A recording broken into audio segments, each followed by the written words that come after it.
Yeah, Joseph, you hit a lot of milestones that Endeavour has been accomplishing.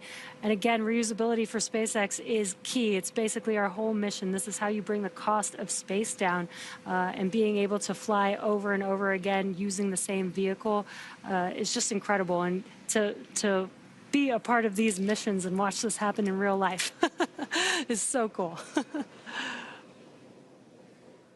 And we mentioned earlier in the broadcast that there are crew aboard the International Space Station that are helping, currently activating and helping out with the docking procedures for today, and that's namely NASA astronaut Johnny Kim and NASA astronaut Nicole Ayers. For Kim, he is located in the cupola, the window to the world. You've seen a lot of phenomenal imagery coming from now nearly 25 years of the International Space Station and continuous human presence from those great views. Well, he's using special equipment to monitor Dragon's approach to the International Space Station. And then Nicole Ayers will be on tap to help out with the hatch opening procedure. She did likewise for the Axiom Mission 4 team, so she has that experience to go, as ready to welcome in two of her own from NASA, and again, JAXA and Roscosmos astronaut and cosmonaut in tow as well. So again, it'll be a full day. I know this crew on board the Dragon, as well as the crew on the station, will be happy to see each other. They'll wind things down, but then they'll also begin handover procedures, which are going to get underway. About 3 days worth of full handover procedures, starting what I imagine be right tomorrow.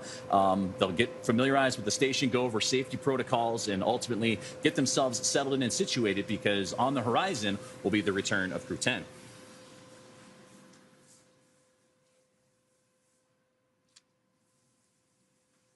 And if you look in your right bottom corner, again, you can see a graphic of the Dragon spacecraft with the locations of its thrusters. And you can see the thrusters are firing one at a time. Again, it's moving from waypoint 0 to waypoint 1, and it's flying autonomously, so the thrusters are firing exactly what it needs to continue to adjust to make its way to that waypoint 1 location.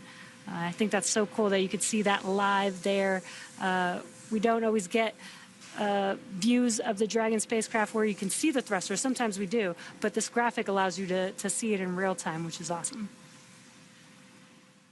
And we're about 26 minutes away from reaching that waypoint 1 mark, and about 15 minutes away from the next go, no-go poll. Again, these are all part of the systems and safety checkouts to make sure that Dragon is performing as it should. The International Space Station is ready to receive the spacecraft as well, as you continue to see those great views and those solar arrays reflecting the sunlight perfectly as the spacecraft continuing to move. And you see some slight adjustments in thruster firings happening in that bottom right-hand side when they illuminate from the black to white. That's helping illustrate, again, some of those fine tunings that need to happen for a spacecraft to properly align itself up with its ultimate destination.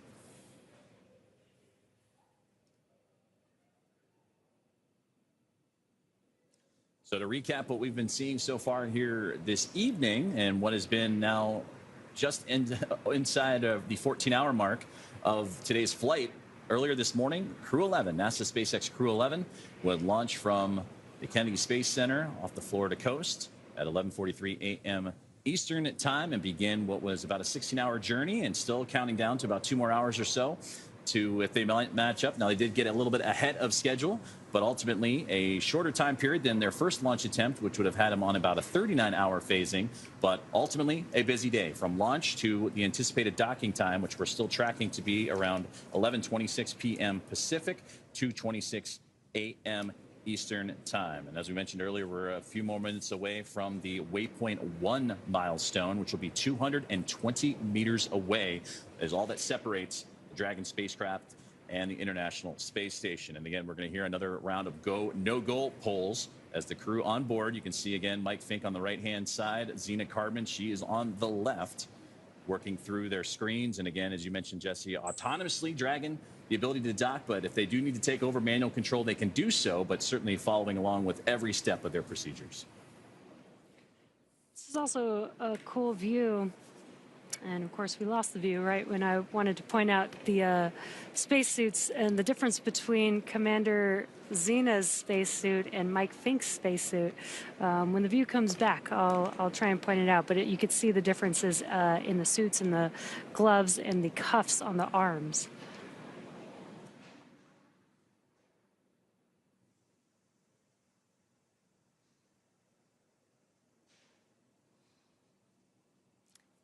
And there you could see those suits.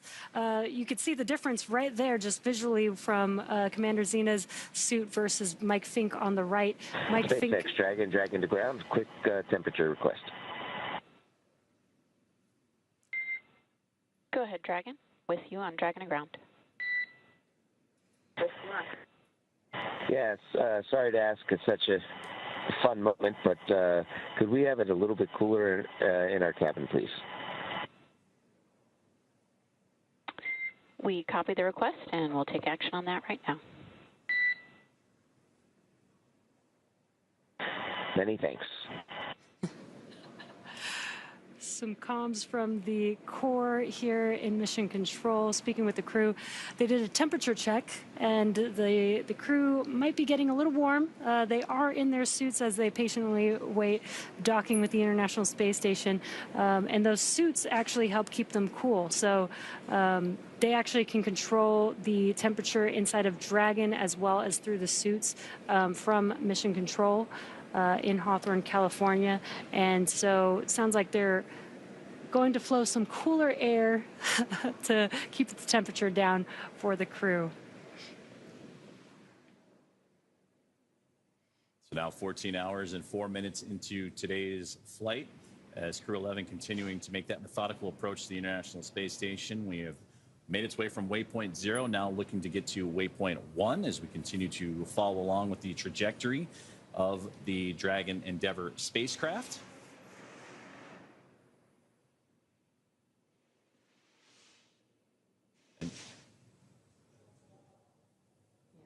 This is a slow approach to the International Space Station, but again, we have multiple checkpoints to make sure that the vehicle is safe, the crew is safe, as well as the International Space Station. These checkpoints allow us to just take a moment, check the telemetry, check the health of the vehicles, health of the crew, as they make their approach to dock with the space station. And again, we've already passed through waypoint 0, making our way to waypoint 1. And again, this team, after a busy launch, we mentioned that the launch was earlier this morning at 11:43 a.m. Eastern time, had to accomplish a sequence of burns that Dragon needs to perform in order to climb higher up to catch up to the International Space Station. Phase burn, the boost burn, close burn, transfer, and then the final coelliptic burn, and that's what helps set when Dragon is going to dock to the International Space Station. From there, we did the approach initiation burn, which was right as pretty much the broadcast started here this evening. And from there, we've now made our way to waypoint 0. There was a slight adjustment between the approach initiation and waypoint 0 to, again, fine-tune that Dragon path to the orbiting laboratory. And now we await for the arrival to waypoint 1, which should be coming up here in just a little while now. But again, it's that methodical approach and that fine-tuning, and again, the communications between the teams on the ground that help this process along. And another great view. This time you see the arc of the Earth with the backdrop of the SpaceX Dragon Endeavour spacecraft. That's that little white dot, that little white speck you see against the blackness of space. But again, another impressive view of planet Earth as Dragon continues its approach. Yeah, and this is a great view to show the difference of where Dragon is relative to Earth and the space station. Earlier, just about 20 minutes ago, when the International Space Station was looking at Dragon, you could see Earth in the background, so you could tell that Dragon was between the Earth and the space station. Now it's kind of almost approaching the side of the International Space Station, not quite there yet, but you could see this is the path that it's taking to move up and over the International Space Station to make it to the space-facing side. Right now, Dragon and the International Space Station, they're flying off the coast of Japan at the moment as they continue to try and catch up to one another, flying 17,500 miles per hour.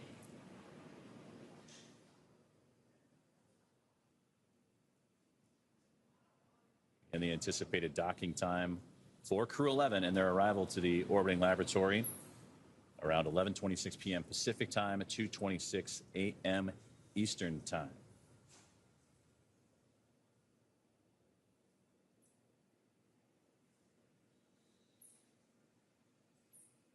And that is the Dragon spacecraft right there, that white speck, and a great view from the ground teams and NASA's Johnson Space Center and Mission Control, the International Space Station Flight Control Room. The Cronus position, using those exterior cameras of the International Space Station to provide us with these spectacular views.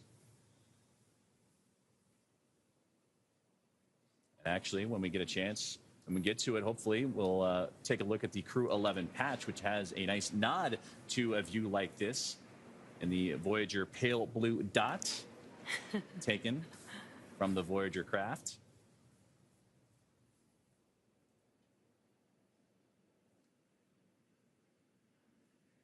Again, coming up shortly on another go, no-go poll that'll have the Dragon Endeavour continue its journey towards the International Space Station, and from there, waypoint 1, which will be 220 meters away.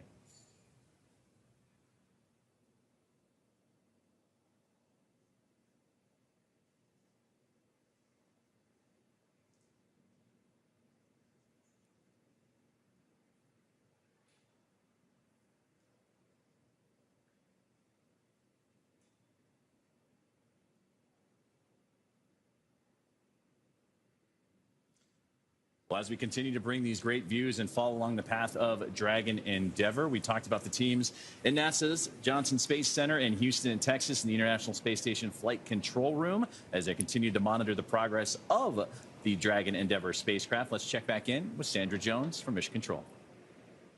Thanks, Joseph. Right now, the crew on board Space Station is awake and preparing for the upcoming docking of Dragon to Space Station. Everything is continuing to look good here on the Space Station side. As we've mentioned, NASA astronaut Johnny Kim will be in the Space Station's cupola using special software to track Dragon's approach and make sure it stays in the expected zones. NASA astronaut Nicole Ayers will also be primed for hatch opening operations once Dragon is docked.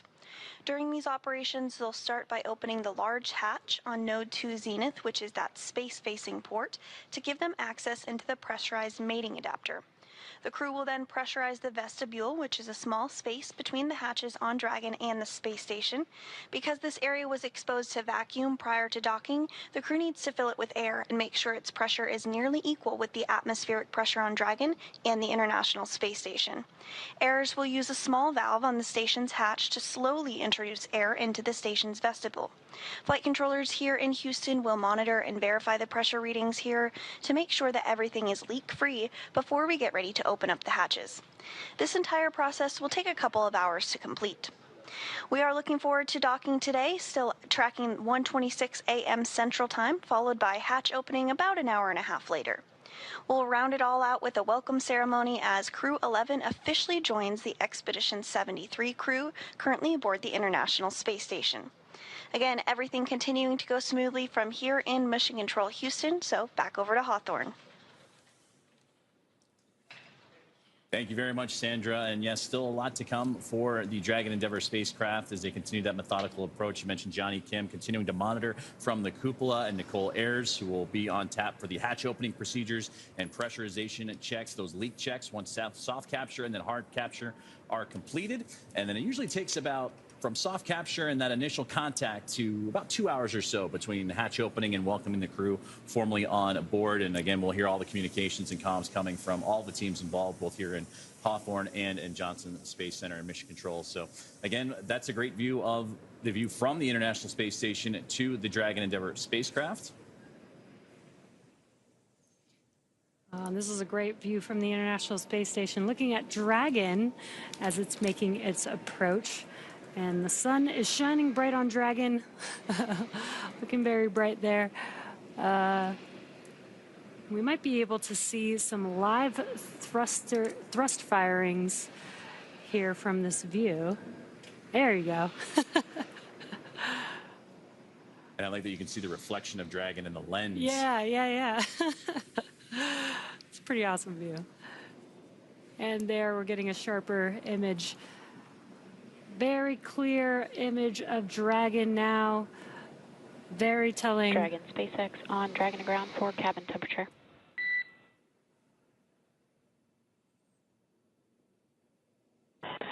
SpaceX Dragon, Dragon to ground, go ahead. Ground team just took action to drop our thermal control system loop from the warm configuration to the medium configuration. That should help cool down the cabin temperature a bit for you guys. We're going to continue to keep an eye on it. All right, Dragon copies. We can feel it's already cooling down a little bit, so we'll be chilling. Thank you.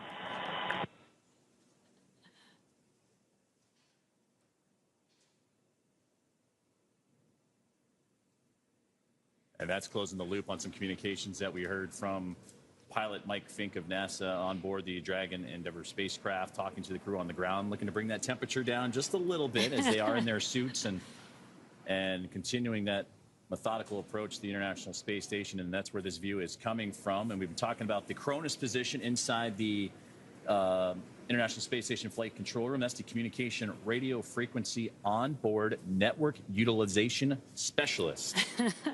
That helps us put together these views. And actually, when you look inside of Mission Control, if you get a chance to visit Johnson Space Center, they are right in front of the Public Affairs Officer, where Sandra Jones is today doing commentary, and they have the access to work closely with the team to provide some of these great views from the International Space Station looking onto the SpaceX Dragon spacecraft. And we also just got word that we're going to be coming up soon on the go, no-go poll for Waypoint 2 as they continue to march closer and closer to Waypoint 1. Again, Waypoint 1 is 220 meters away. Waypoint 2 will bring the spacecraft to just 20 meters away from the International Space Station. We'll hear the results of that go, no-go poll here shortly. And then after those communications, that is when the spacecraft itself will have reached that Waypoint 1 mark. We are getting closer and closer to seeing Crew-11 dock with the International Space Station, expecting that docking time to happen at 11:26 p.m. Pacific time. And again, really cool views. You could see Dragon getting clearer and clearer and closer to the International Space Station in this view. Again, we've got the dark background. That means that there's space behind Dragon, so it's moving from that waypoint 0, which was between Earth and the International Space Station. Now it's probably closer to being right next to the space station. And in your bottom left-hand corner, you can see the range or the distance from the space station, which is 381 meters from the space station. There's a better view to see a little bit more what that distance looks like as the Dragon spacecraft gets closer and closer to the station. As these two continue to track down each other, they are currently flying over the North Pacific right now, some 250 plus statute miles above the Earth.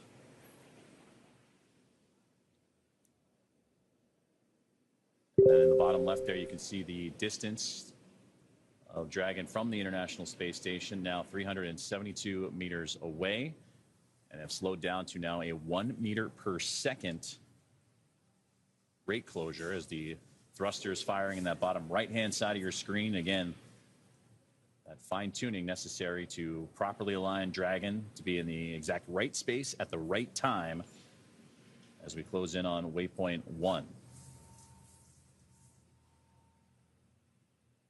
Yeah, and with this view, you can tell that Dragon is basically next to the International Space Station, which means that it's about halfway to that waypoint 1 point.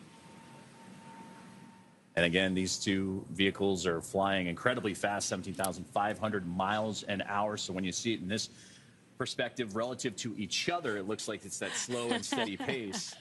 Looks like they're not moving. But again, they're moving so quickly that an orbital daytime and orbital nighttime comes and goes very quickly, so much so about 90 minutes for each. So that's impressive to know how fast they have to move, but also how quickly they have to move to close in on each other to ultimately bring Crew-11 to its destination, the International Space Station, for the next several months. Yeah, if you really like sunrises and sunsets, being an astronaut is a great job to have because you get about 15, 16 of those every single day. And that's something that I know Zena Cardman has talked a lot about, is getting spectacular views of photos, and that's a wonderful view from Dragon to the International Space Station. And there you can see that backside of Space Station in shadow as the sun just off to that left-hand side of Earth That is such a cool view. As the Dragon spacecraft now making its way up over top of the International Space Station. That gives you great perspective of where they're heading. That space-facing port, that zenith port of the Harmony modules. So you had them when we originally started, they were just underneath the International Space Station. Then they swung up to be right about in line to where the Crew-10 Dragon is, that forward port. Well, now they have a little bit more ways to go. And there's a great illustration in the middle of that screen there, that Dragon where the line kind of swooshes around the circle. That's the Dragon spacecraft, and it needs to get to the top of that circle representing the International Space Station before it can properly align itself to the docking access and get ready to close in for those final few moments before docking itself. But this gives a great illustration of that flying up and over top maneuver that Endeavour is currently experiencing. Yeah, I literally love this view. This is so awesome to see the International Space Station with Earth in the background. Again, Dragon is going to be moving to above the space station, so we'll eventually see, this is a view from Dragon, so we'll eventually see a view from Dragon looking at the space station with Earth like all behind the space station. That's how you know that Dragon will be above the space station. And they again are currently flying over the Pacific Ocean. They're just about to pass over Hawaii at the moment, as Crew-11 continuing that methodical approach, now 314 meters away from the International Space Station, closing in at about 1.1 meters per second. View on the left there is the over-the-shoulder look of Commander Zena Cardman and Mike Fink, and on the right is the view from the space station to the Dragon. And again, there's the International Space Station from Dragon on the left. And on that left-hand side, you can see the great solar arrays of the International Space Station, but you can also see the IROSAs, the rollout solar arrays on that left-hand side to help enhance the power of the International Space Station, collecting that sunlight, converting it into energy for the crew on board to fly the orbiting laboratory. And Dragon also does have solar arrays attached to the Dragon trunk. It's just on half of the trunk, but similar. While Dragon is in space and while it's docked to the International Space Station, that's how the Dragon spacecraft will be powered for its duration of its mission until it comes back down for splashdown. Now 294 meters away. The milestone we're looking to get to is 220. That is waypoint 1. And we just received note that that's going to be about 6 minutes away as Dragon Endeavour and Crew-11 continue its approach to the International Space Station, tracking approximately 2:26 a.m. Eastern Time, 11:26 p.m. Pacific Time, for what has been a full day for the crew, launching earlier this morning at 11:43 a.m. Eastern from Launch Complex 39A in NASA's Kennedy Space Center. And then would execute a sequence of burns after a nominal orbit insertion and great performances from Stage 1 and Stage 2 of the Falcon 9. And then would begin that stair step with those burns, the phase burn, boost burn, close burn, transfer burn, and then the final co-elliptic burn to get them into the position they're in now. And then the approach initiation burn is what started our broadcast today to begin that journey towards the space station. And now hitting those milestones, waypoint 0 has come and gone. And now we're approaching waypoint 1, which again will be 220 meters that separates Dragon from the space station.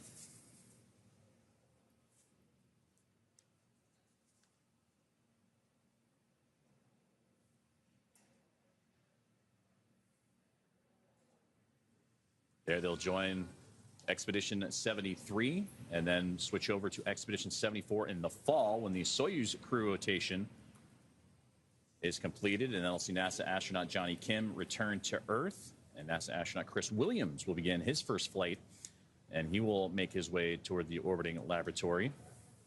And that's what will transfer from Expedition 73 to Expedition 74. And currently on board and monitoring Johnny Kim, again in the cupola using the special tools to monitor Dragon's approach. Nicole Ayers will be tapped with responsibilities for hatch opening procedures.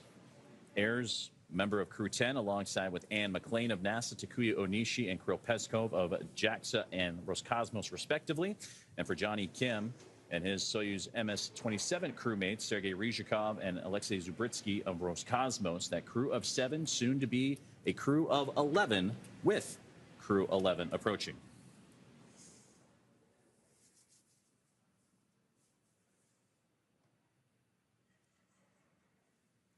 Now closing in on 3 minutes until Crew-11 reaches waypoint 1, and you can start to see the sun setting a little bit. And we talked about the orbital daytime, orbital nighttime, and that's where we're going to lean on that strobe in the middle of the Dragon spacecraft to help identify where the craft is in relationship to the International Space Station. And of course, you see the port side and starboard side red and green lights to help illustrate their direction as well.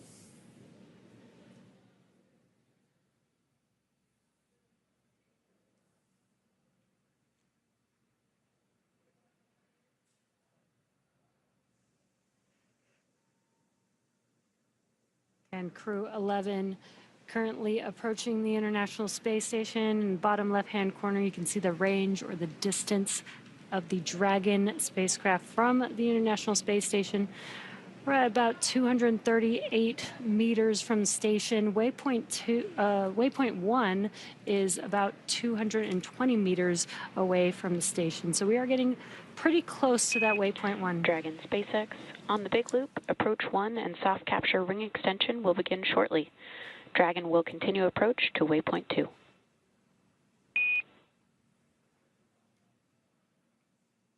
Copies. Ring extension beginning shortly. We're expecting to continue through waypoint 1 onward to waypoint 2.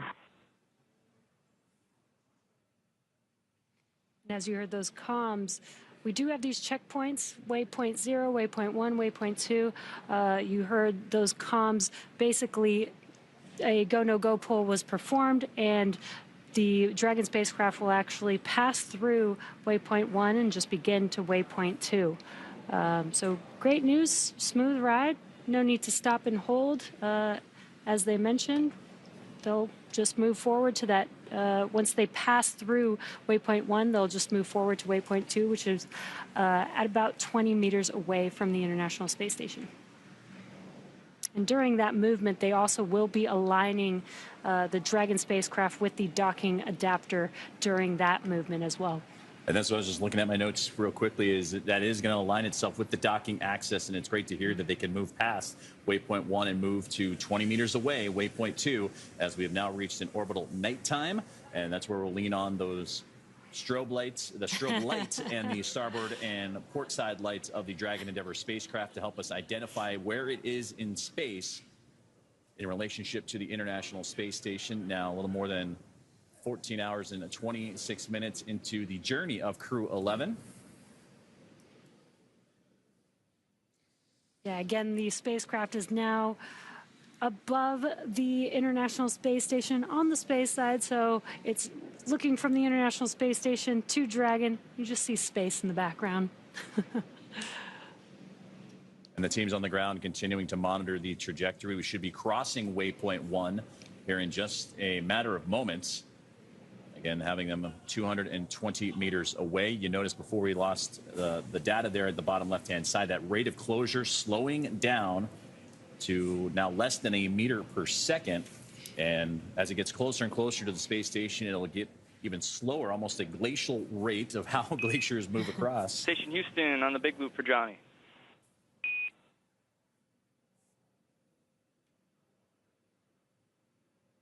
Station on the big loop here. Monitor approach per step 3 of 1.102, Dragon approach and retreat monitoring. Let us know when your review is complete and you are ready for docking. Station's monitoring per step 3. The procedure review is complete and station crew are ready for docking.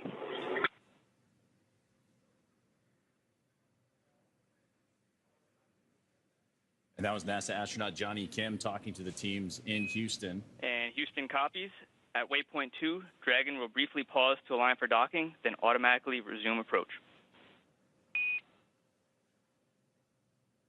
Station copy.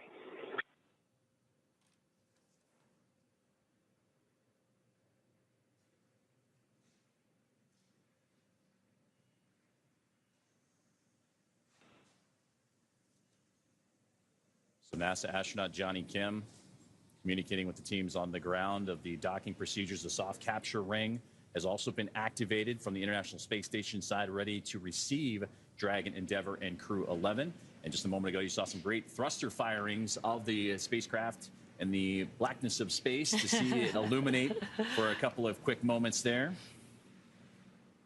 Yeah, that was definitely the cool part of this view. Even though it's all black in the background, it really highlights those thruster firings and again kind of shows all the different firings that need to happen to reorient the Dragon spacecraft to the checkpoints that it needs to make it to in order to dock with the International Space Station. We talked about two imaginary boundaries around the International Space Station, the approach ellipsoid and the keep out sphere. We call it the neighborhood of the International Space Station. Well, they just reached the second of those two boundaries in the keep out sphere. So Dragon, again, getting closer and closer to the International Space Station. You heard that they received the go to proceed past waypoint 1, and then they will pause. That was part of the communications to Johnny Kim. They will pause at waypoint 2, make sure everything is A-OK before autonomously giving the green light to continue on to docking. Yeah, you also heard them call out some procedures. Just a reminder that every step of this process is a very strategic and very particular process.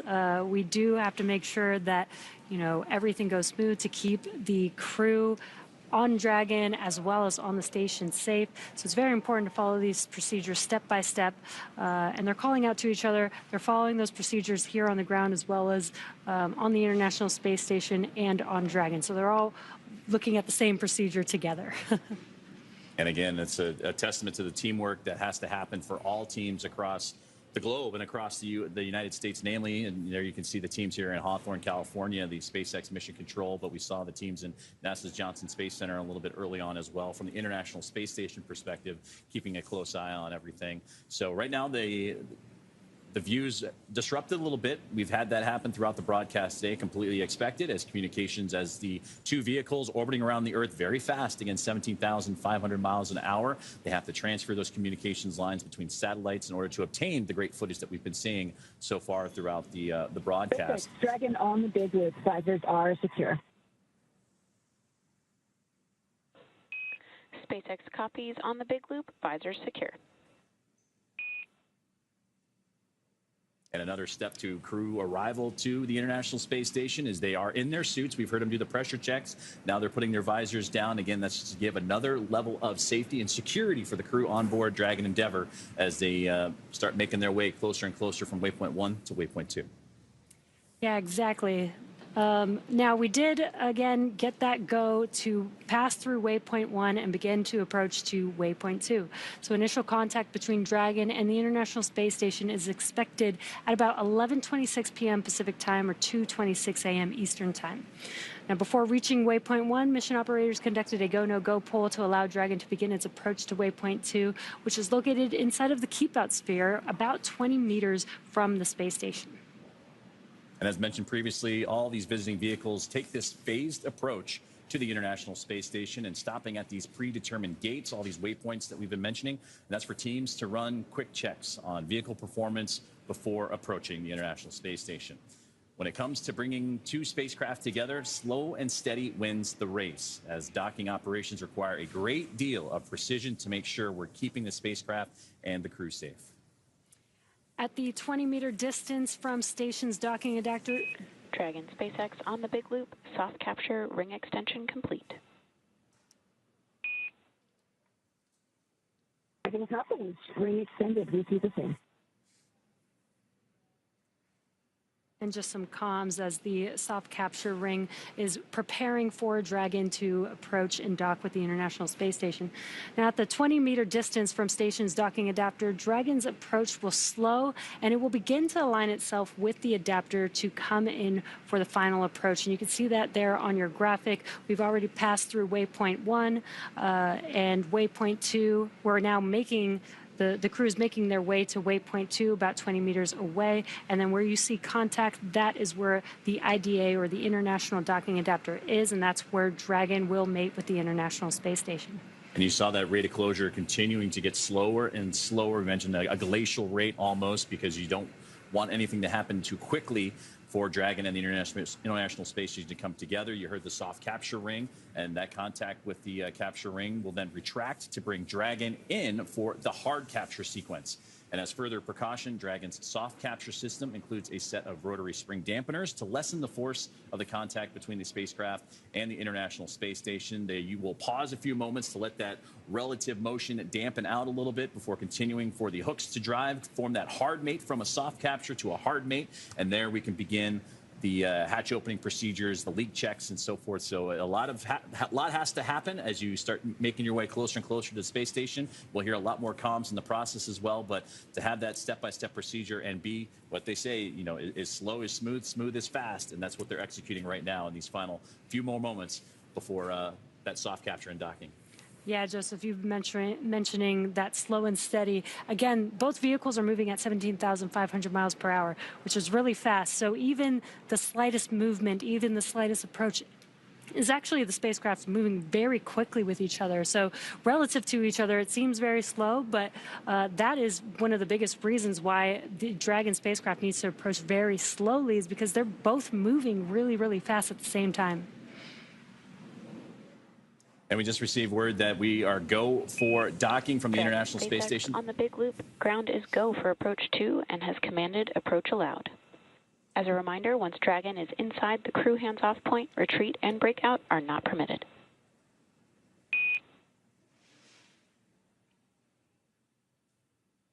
Dragon copies. Once we are inside the crew hands-off, we will go hands off.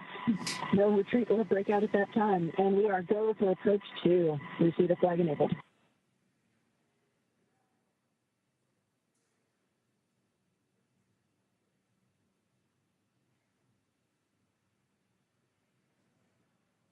Communications between the team, as you see that rate closure continuing on now.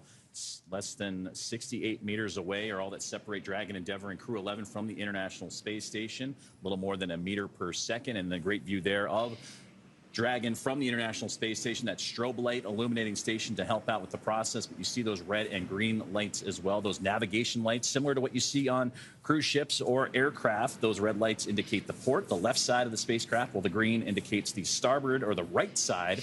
And these lights help with the orientation and safe navigation, particularly during moments like this, docking and undocking with the International Space Station. So great to see, but again, it's getting closer to the orbiting laboratory, now less than 56 meters away. And waypoint 2, the next milestone we're awaiting, and that'll be the 20-meter mark. And we've heard communications from the teams here on the ground to the crew that they expect to have that waypoint 2 mark to be a hold. They'll analyze, make sure everything is where it needs to be in terms of the alignment and trajectory before proceeding to docking. But we also heard that the ground is go and the International Space Station is go for those procedures, and we'll continue to follow along as the crew makes that methodical approach to the orbiting laboratory. Yeah, and we are expecting docking to occur at about 11:26 p.m. Pacific time, which is about 6 minutes from now. Again, it's going to be a slow approach. The Dragon spacecraft is an autonomous vehicle, so again, all of this alignment, we are using the guidance navigation system to basically detect where that IDA is, line itself up, orientation, and then begin approach to docking, which I think is very cool. It's basically, you know, flying itself. The crew doesn't need to do anything. They just need to monitor and wait till they dock with the station. As we get closer to that 20-meter mark, that waypoint 2, which is at 20 meters, so you're at less than 15 meters away from reaching that milestone. You heard the communications with the crew hands-off point, the chop, that happens right in those final few moments, right before the soft capture and initial contact between the International Space Station and the Dragon Endeavour spacecraft. So everything's starting to line itself up, and there you can see great thruster firings, and we'll get those views back to you here shortly. But again, that's that fine-tuning that has to occur as it lines itself up for waypoint 2, and then those final few moments and final few bits of distance from them and the International Space Station. Yeah, that's another thing to clarify. You mentioned CHOP. So the vehicle is flying autonomously, but the commander or pilot could take over the spacecraft manually at any moment if they needed to. So that is why we have that CHOP moment in time, that once it gets past that point, they can no longer manually override the vehicle. They will have to be hands-off, hence the crew hands-off point. And Dragon has slowed down that rate of closure, now at 0.4 meters per second. That is less than a mile an hour.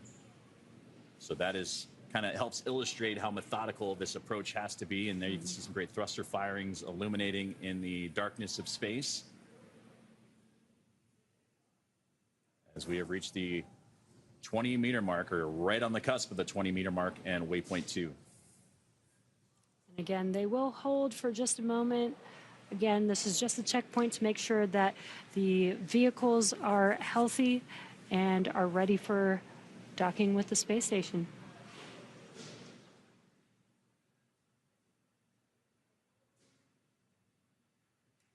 And there you can see the range has stopped, meaning that the vehicle is holding its position. Again, the teams are going to be monitoring. Station Houston on the big loop. Dragon is on final approach and is go for docking. Monitor per steps 5 and 6 in 1.102 Dragon approach and retreat monitor. Station docking monitoring per steps 5 and 6. Exciting call out there. We are go for docking, and you can already see the range, already the Dragon spacecraft approaching the International Space Station.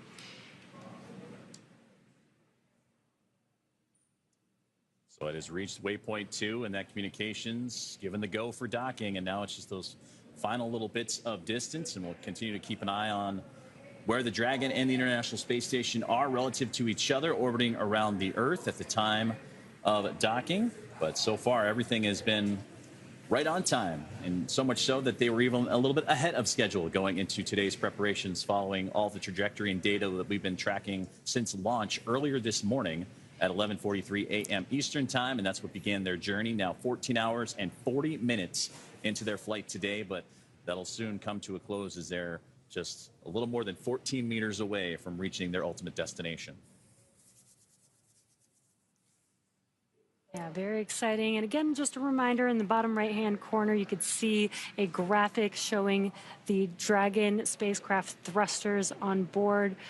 We've been able to get some glimpses of the thrusters live on Dragon. You can kind of see those light dots on your screen, but it is a little bit dark. We've got a dark view as we are looking at the Dragon spacecraft from the International Space Station. Dragon is up and above the space station, between the space station and outer space. And received note that we're a little less than 3 minutes away from capture and Dragon contact, pardon me. Big loop, approaching 10 meters. Copy, 10 meters. And 10 meters to go. So again, continuing to close the gap between Dragon Endeavour and the International Space Station, currently flying over the South Pacific, as they are down to single digits in terms of meters between the Dragon Endeavour and Crew-11 on board and the International Space Station.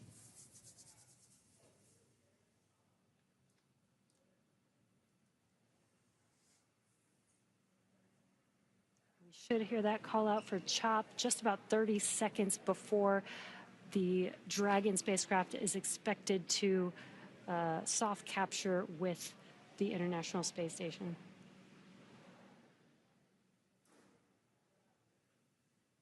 Those thrusters continuing to fire to push Dragon in even closer at 0.3 meters per second. Now about to be 5 meters away, and we'll wait for that contact call out. 5 meters.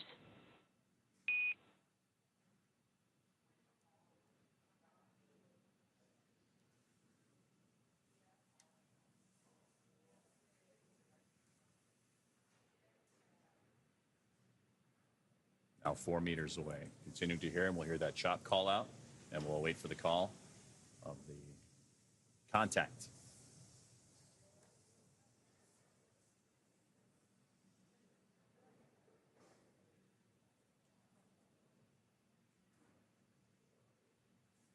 Meters, throw his hands off. 2 meters. There was that call out for CHOP. Crew hands 1 off. meter. 1 meter.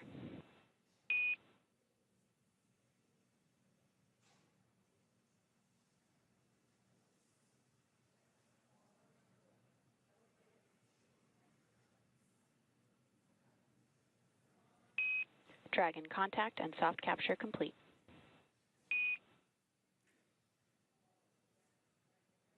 Dragon captured. And there's the call. NASA SpaceX Crew-11 has arrived to the International Space Station with docking at 2:27 a.m. Eastern Time, 264 miles over the Southeast Pacific Ocean. You can also see in the bottom right-hand corner the graphic furthest to the right showing the docking adapter previously said. Ring retraction in progress. Copies.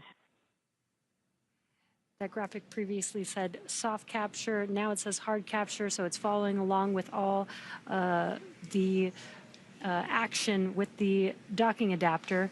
And we did hear that call out. We heard the capturing. We are going to also have a sequence of 12 hooks, 6 at a time, that are going to lock in to that docking adapter. And then the umbilicals will then attach after that. So we should hear those call outs here shortly as well. And if you're just joining us, NASA SpaceX Crew-11 has reached contact with the International Space Station, docking at 2:27 a.m. Eastern Time. They were 264 miles over the Southeast Pacific Ocean. And you heard the soft capture retract, now looking to form that hard mate, as you mentioned, Jesse, all part of those docking procedures. And once the hooks drive, then you can start making your way into the pressurization and hatch opening procedures and being able to follow along. But again, it'll be some time before they do all the leak checks and system checks needed to begin that procedure. But again, great to see that NASA SpaceX Crew-11 has come home to the International Space Station. It's home for the next few months.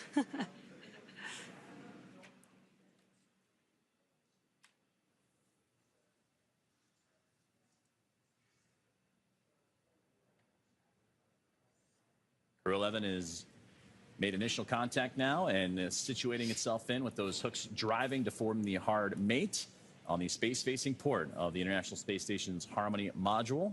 And that soft capture system has retracted to bring the spacecraft even closer to form that hard capture. And you mentioned, Jesse, earlier that those 12 hooks, the 2 sets of 6, to firmly hold Dragon in place. That process will take about 15 minutes or so. So again, it just recently docked to the International Space Station about 2 minutes ago.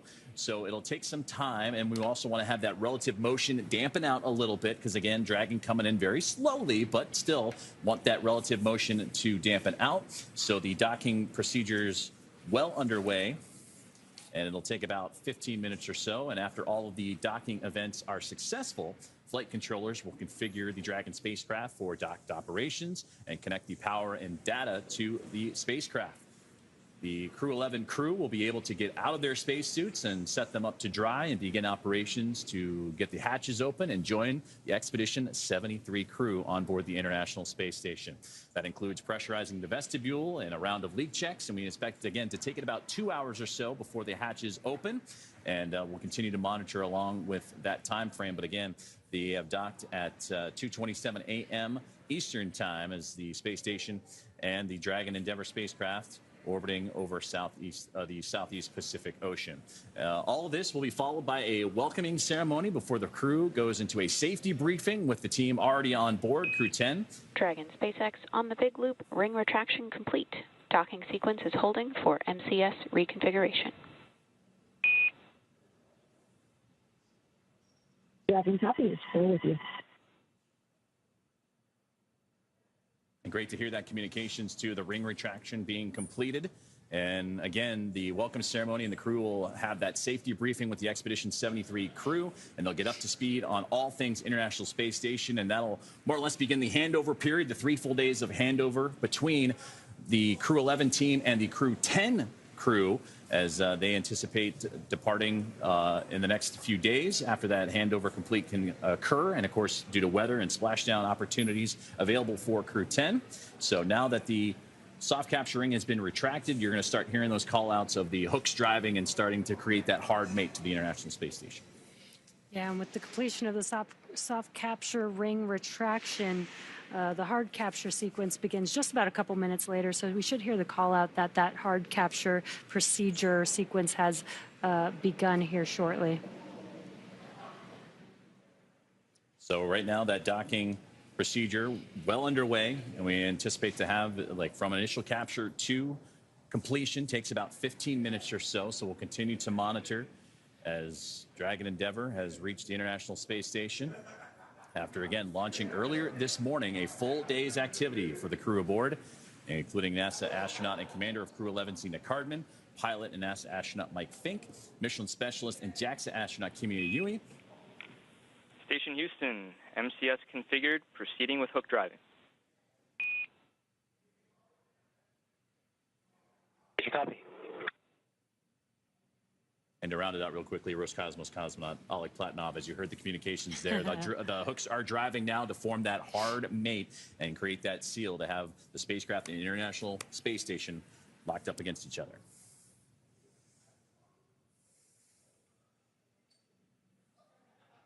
So we still have a few more moments to go before the docking can be completed. But it's not just the hooks as well. You need the umbilicals to be connected as well, Jesse. That's where the power, the communications comes from, to shift from using the solar panels on Dragon to provide that power for the spacecraft to then using the power provided by the International Space Station. Yeah, exactly. It basically becomes a single unit when it's parked at the International Space Station, which I think is really cool. And again, the hard capture sequence has begun. Again, that's going to be 12 hooks driving in 6 at a time. We should hear a call out for the first 6 hooks completing and then the second 6 hooks completing. Once those 12 hooks have completed driving in, that is what completes the hard capture and completes the docking for the Dragon spacecraft to the International Space Station. And we're continuing to monitor along. Those first set of hooks are driving as we speak. And we'll hear those be completed, and then we'll hear that second set get underway. And again, the NASA SpaceX Crew-11 has arrived to the International Space Station, docking just a few moments ago at 2:27 a.m. Eastern Time.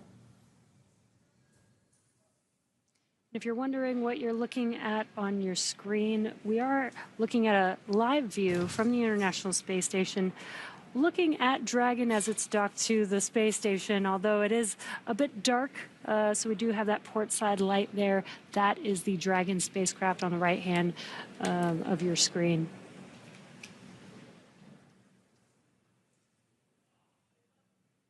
Both Dragon and the International Space Station in that orbital nighttime. They just flew over the most southern regions of South America as they were making their way across the Pacific Ocean. Southeast Pacific is where they met together for that initial contact, and then they'll start making their way 51 degrees and change up the other direction as we continue to wait that second set of hooks to drive. And we're about 6 minutes away from the next orbital sunrise, which should provide some wonderful views of both the Dragon spacecraft and the International Space Station, illuminating the two coming together.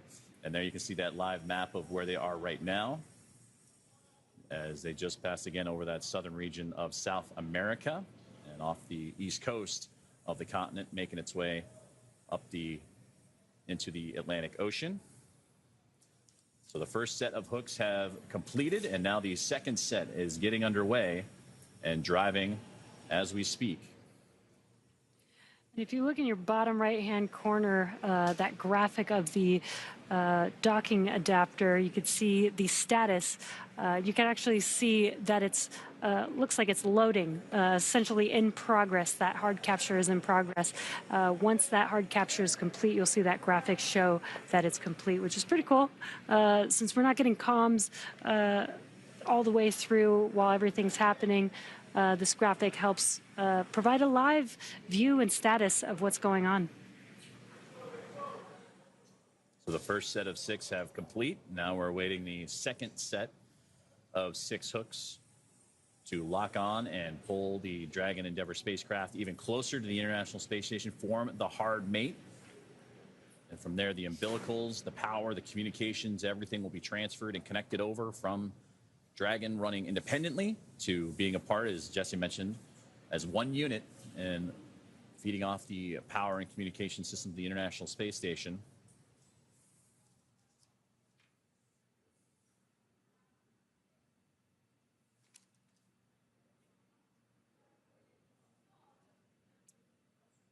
Dragon Endeavour and Crew-11 docked exactly 10 minutes ago while the two were flying a little more than 260 miles over the Southeast Pacific Ocean. Dragon SpaceX on the big loop, hard capture complete.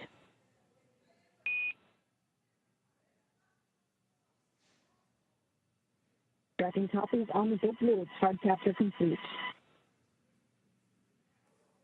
All right, great news. Hard capture is now complete. Now that Dragon has completed the docking sequence, the spacecraft must undergo a handful of checks before we will be able to open the hatch. The crew on board Dragon will now get a chance to get out of their suits before moving into hatch operations, which I'm sure they're pretty excited about.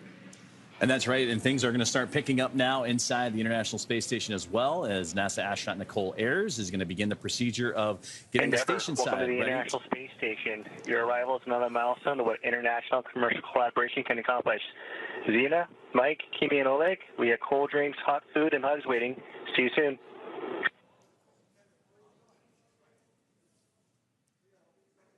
This is Dragon Endeavour on the big loop. Hello, Space Station. Crew-11 is here, and we are super excited to join Expedition 73. We will do our best to also be good stewards of our beautiful ISS during our stay. The ISS has been inhabited and crewed for almost 25 years. We look forward to celebrating with you.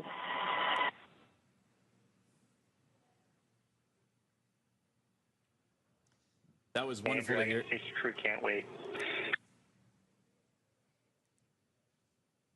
And that was wonderful to hear the communications from the International Space Station to the crew aboard Dragon Endeavour, welcoming them formally to the International Space Station. And you heard Colonel Mike Fink talking, the pilot of Crew-11. Excited to share this moment, become a part of Expedition 73, but also be a part of history as the 25th anniversary of continuous human presence for the International Space Station coming up in November. Well, now the hatch opening and pressurization, the safety checks, everything getting underway, and that's where NASA's Nicole Ayers will kick things off and get the hatch on the station side ready to be opened and start pressurizing that area known as the Vestibule, and that's between Dragon and the space station hatches. They've been at vacuum of space. They have to bring that up to a little more than 14 psi, which is about sea level for those here on Earth. And with Dragon docked, that's going to do it for us here in Hawthorne. But our coverage for Crew-11 will not stop. That's right. In a minute, we're going to toss it over back to Sandra in Mission Control Houston, take us through the vestibule depressurization and hatch opening, when we'll see NASA astronauts Zena Cardman and Mike Fink, along with JAXA astronaut Kimya Yui and Roscosmonaut Oleg Platon. Dragon SpaceX on the big loop, docking sequence complete. Ground will be enabling hardline power and comm connection shortly.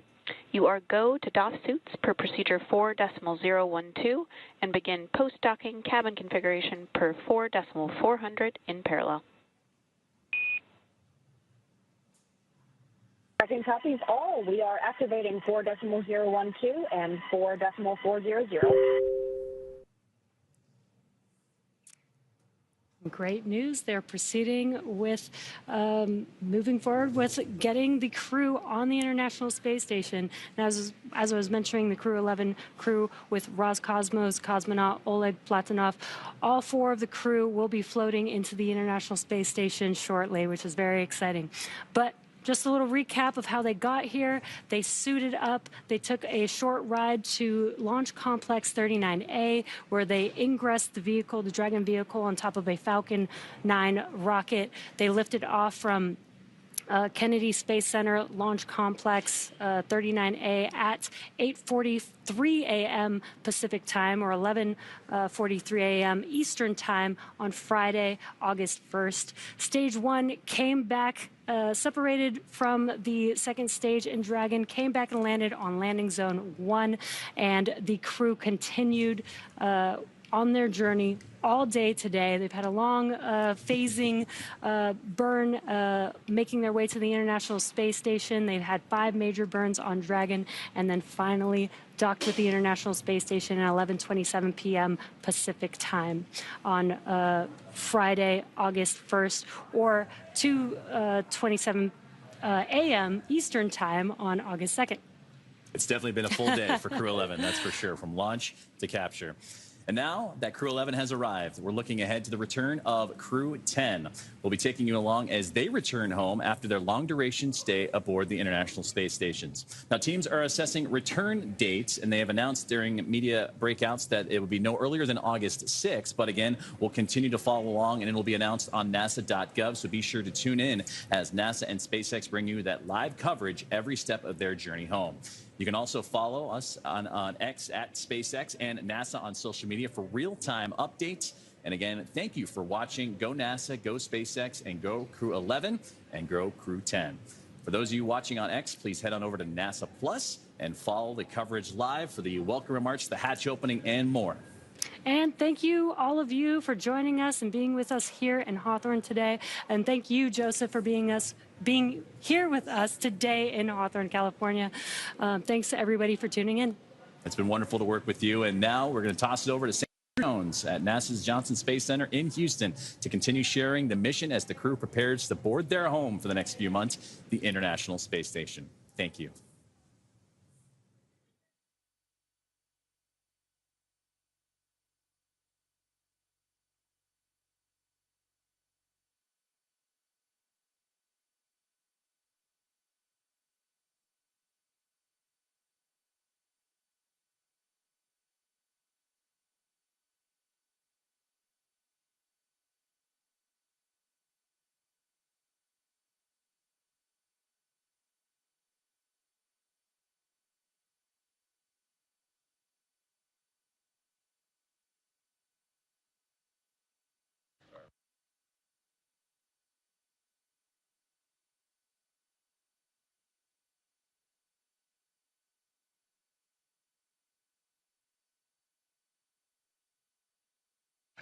Good morning again from the Johnson Space Center in Houston, Texas. We just wrapped up our joint coverage with SpaceX of Crew-11's arrival to the International Space Station. Kimmy, I've got you loud and clear on the cabin mic on the big loop. You're also loud and clear. Thank you.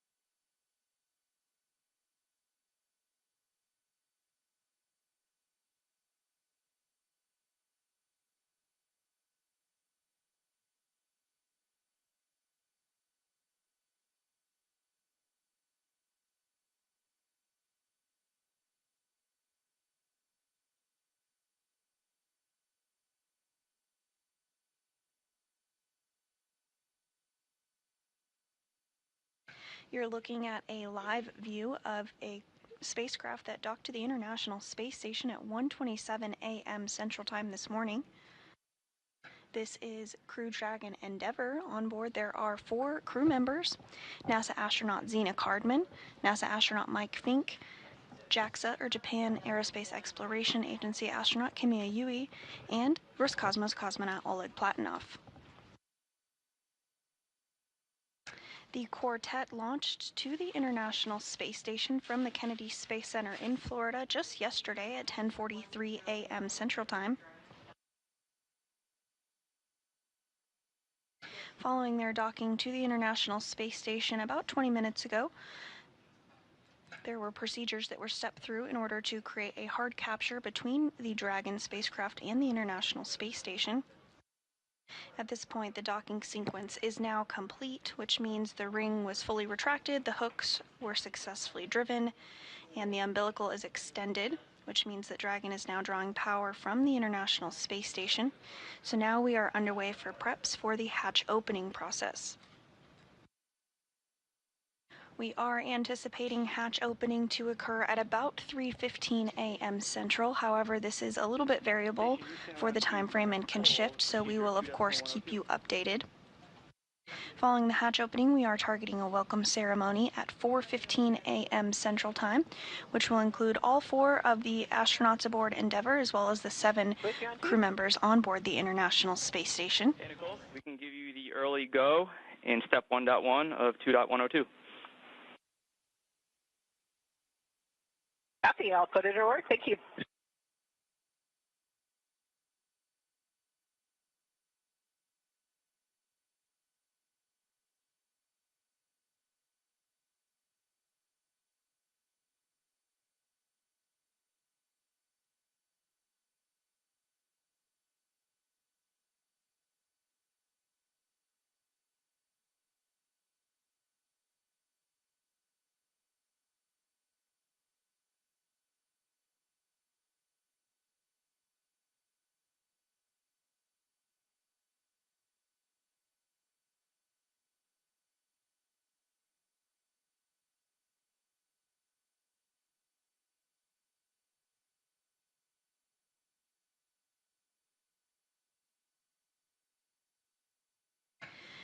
Now that Endeavour is docked, NASA astronaut Nicole Ayers is working to secure some hardware that will move into the hatch operation procedures. First, the large hatch at Node 2 Zenith will be opened, which will give her access inside the pressurized mating adapter. And then we'll have to pressurize the vestibule, which is the small space between the hatches on Dragon and the International Space Station. Because this area was exposed to vacuum prior to docking, we need to fill it with air and make sure its pressure is nearly equal with the atmospheric pressure on Dragon and the space station.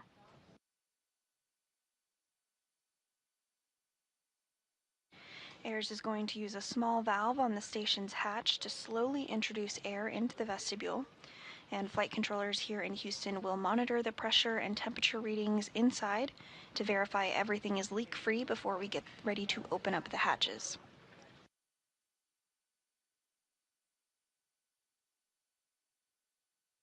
So again, we are targeting that hatch opening this morning around 3:15 a.m. Central Time.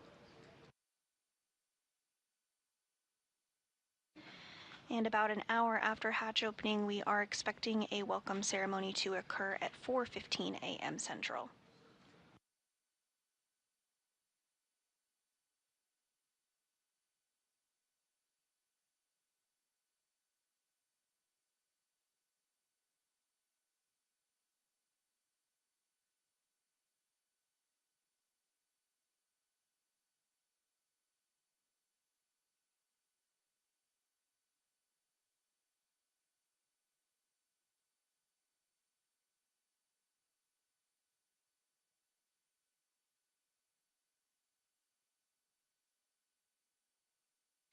We are continuing to get views of Dragon docked to the Zenith port of the International Space Station's Harmony module. The Zenith port is the space-facing port. Dragon did dock at 1:26 a.m. Central during a night pass, but now we are in a day pass, so we're getting some good views of Dragon. The International Space Station is currently flying 262 statute miles off the west coast of Africa.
As we continue to monitor along for hatch opening procedures this morning, the main voices that you'll be hearing from inside the International Space Station are NASA astronaut Nicole Ayers, who will be primed for repressurizing that vestibule we discussed, but you also hear the voice of NASA astronaut Johnny Kim, who monitored Dragon's approach from the cupola of the International Space Station. And we are getting another view here of Dragon, again docked to the zenith port of the International Space Station. That's the space-facing port. Slightly to the left, you can make out the nose cone of another Dragon spacecraft, the Crew-10 spacecraft that is docked to the forward port of the International Space Station, or the Earth-facing port. Crew-10 will be departing the International Space Station here in the coming days, but before that takes place, the newly arrived Crew-11 crew will work through handover procedures, including a safety briefing and getting oriented to space station life. While we do have 2 returning flyers to the International Space Station, we do have 2 first-time flyers. That includes NASA astronaut Zena Cardman, who is the commander of Dragon Endeavour, as well as Oleg Platonov of Roscosmos, who served as a mission specialist aboard Dragon.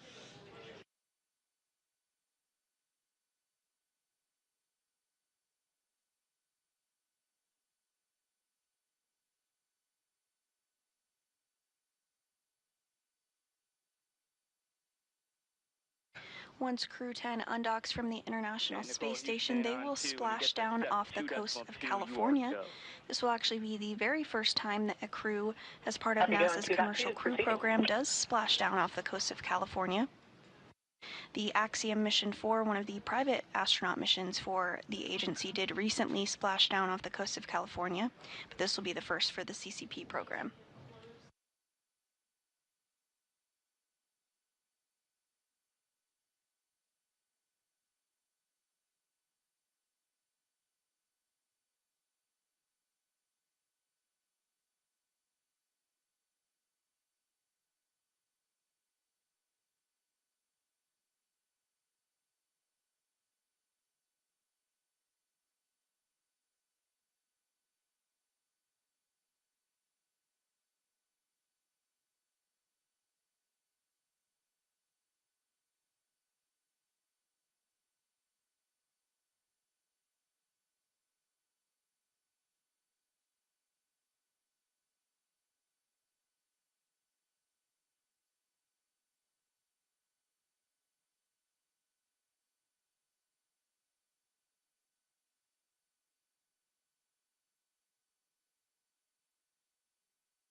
Houston Station on to the Node 2 Cam 1 is on. You guys are welcome aboard.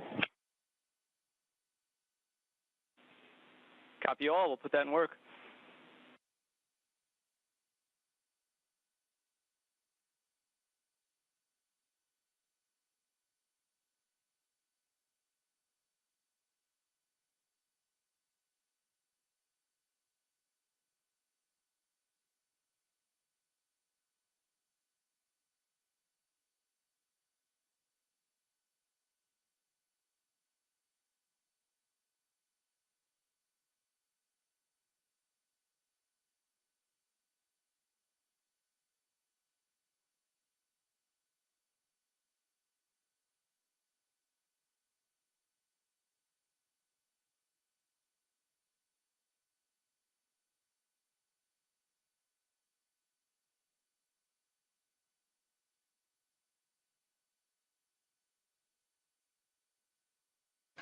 Again, this is a view of the recently arrived Dragon Endeavour, which docked to the International Space Station at 1:26 a.m. Central Time this morning.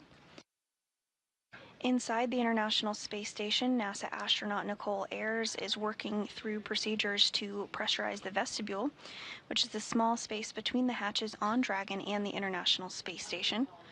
Because this area was exposed to vacuum prior to docking, they need to have it filled with air to make sure its pressure is nearly equal with the atmospheric pressures on Dragon and the space station before hatches are opened. Again, the timing for hatch opening this morning is targeted at 3:15 a.m. Central.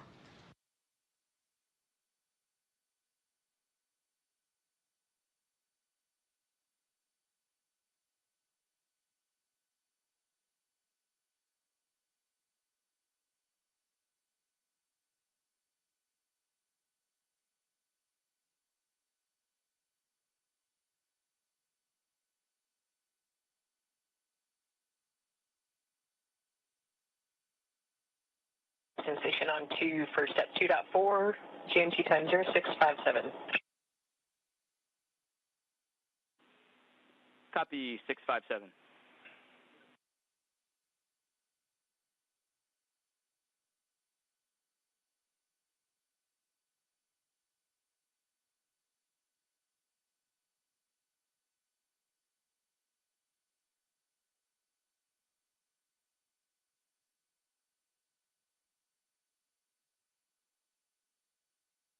And we are getting a view from inside the International Space Station now as the crew, namely NASA astronaut Nicole Ayers, works to step through those procedures to pressurize the vestibule.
And we are hearing confirmation that Dragon is now receiving power from the International Space Station, so it's no longer relying on battery power or its solar arrays.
Dragon Houston, stand by for hardline audio config.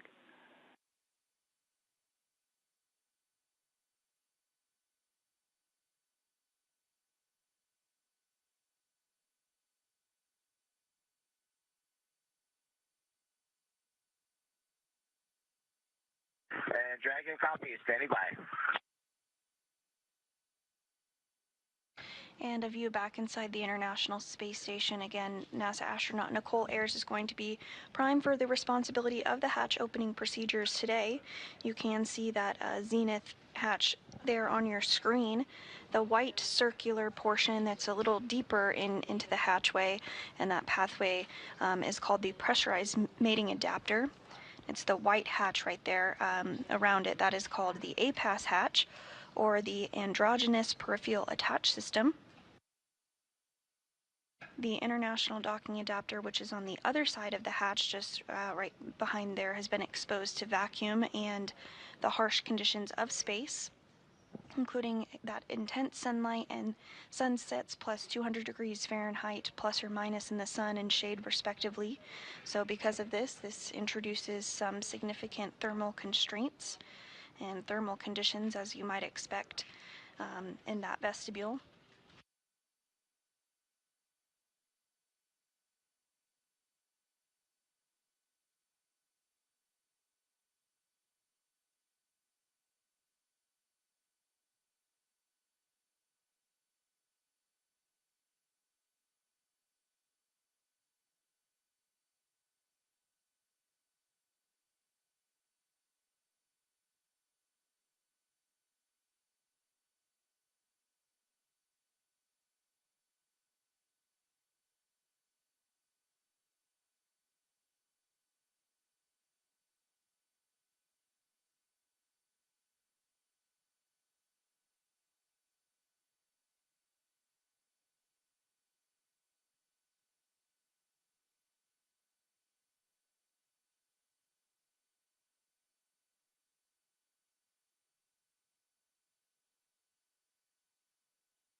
And we are hearing that the vestibule has been repressurized by NASA astronaut Nicole Ayers. Again, she's prime for those procedures today.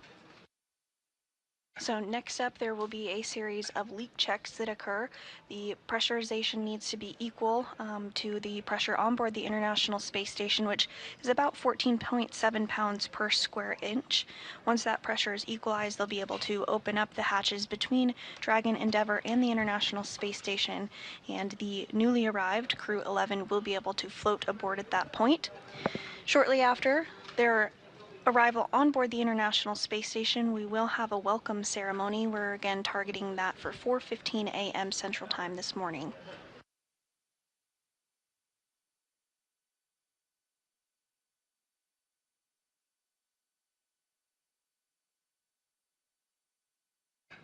And we are in a brief handover period between our satellites. This is expected, and we will regain communication and views again here shortly, but you're looking at a live view inside Mission Control Houston, inside the International Space Station Flight Control Room, which is being led by Ronak Dave, the flight director there in the center of your screen standing up. He led the team during this morning's docking. That docking occurred at 1:26 a.m. Central Time. And sitting directly to his right is the Capcom, or capsule communicator, who is prime for communicating with the crew on board the International Space Station as they step through the procedures this morning for the docking and hatch opening.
And looking again at the Dragon Endeavour, which docked to the International Space Station at 1:26 a.m. Central Time this morning, following its launch from the Kennedy Space Center in Florida yesterday morning at 10:43 a.m. Central. Inside, again, that docking occurred at 1:27 a.m. Central Time this morning. Inside Dragon Endeavour are NASA astronauts Zena Cardman and Mike Fink, as well as JAXA, or Japan Aerospace Exploration Agency astronaut Kimi Yui, as well as Roscosmos cosmonaut Oleg Platonov.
This view inside NASA's Mission Control Houston, inside the International Space Station Flight Control Room.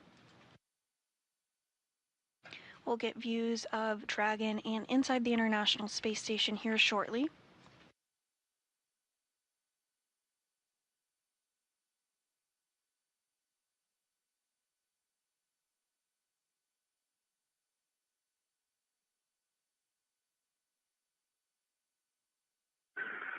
SpaceX Dragon suits drying.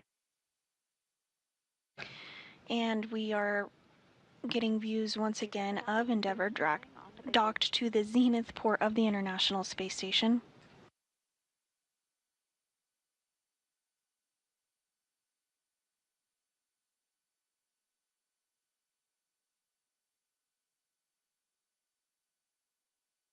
Dragon is now getting power from the International Space Station, so no longer is reliant upon its solar arrays, which you can see at the top of your screen. There's the black portion on the Dragon's trunk.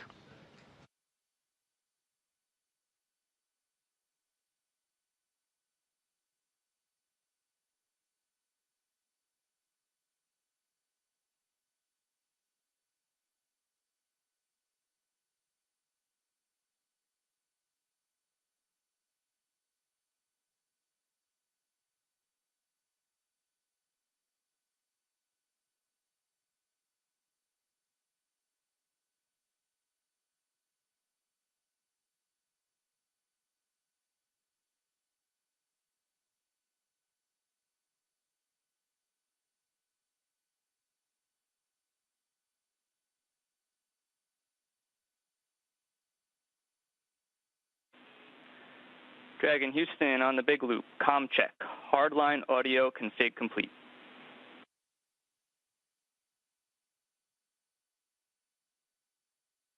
Houston Dragon on the big loop, loud and clear. And we have you loud and clear as well.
And as NASA astronaut Zena Cardman continues to work through the procedures ahead of the hatch opening today, she did just communicate with the CAPCOM, or capsule communicator, here in Mission Control Houston as they completed some hardline communication checks.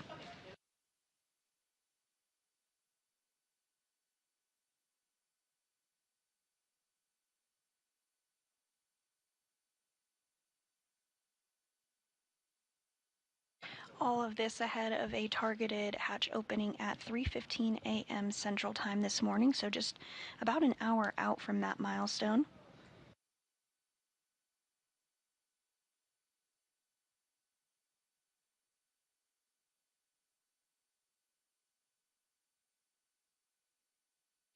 Another view here of Endeavour docked to the zenith port of the International Space Station's Harmony module. Can really see a good view of those black solar arrays there at the top of your screen, which helped provide power for Endeavour on its ride uphill following launch from the Kennedy Space Center at 10:43 a.m. Central Time just yesterday.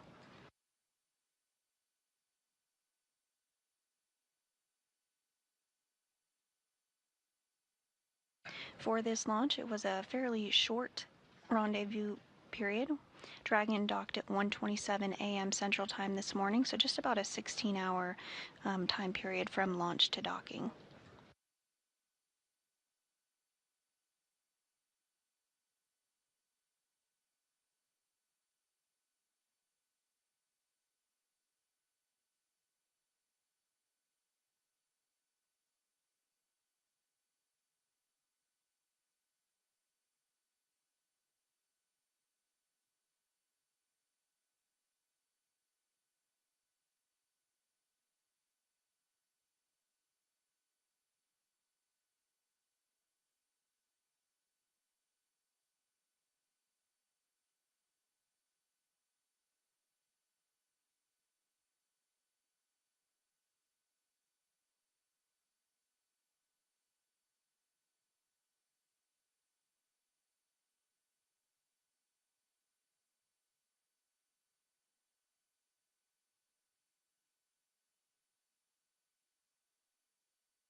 Inside the International Space Station, NASA astronaut Nicole Ayers has already worked to open the large hatch at Node 2 Zenith, which helped give her access inside the pressurized mating adapter.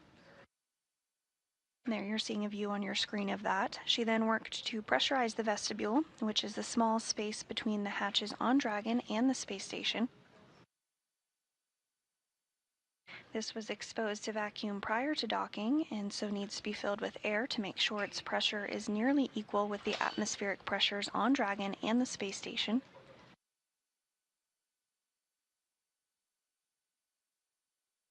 So Ayers used a small valve on the station's hatch to slowly introduce air into the vestibule, and flight controllers here in Houston are now monitoring the pressure and temperature readings and completing a leak check to verify that everything is leak-free before we get ready to open up the hatches.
And this is a view of the crew members currently on board the International Space Station, waiting to welcome the Crew-11, which docked again at 1:27 a.m. Central Time.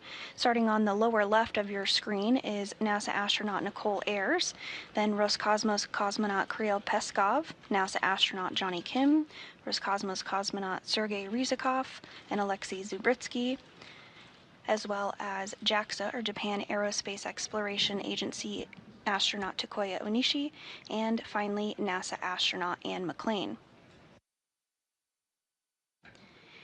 At around 4:15 a.m. Central Time this morning, we will have a welcome ceremony, which includes not only our recently docked crew members of Crew-11, but also the Expedition 73 crew. So there will be 11 crew members living and working aboard the International Space Station for a few days, while Crew-11 completes a handover period with Crew-10 before they depart and splash down off the coast of California.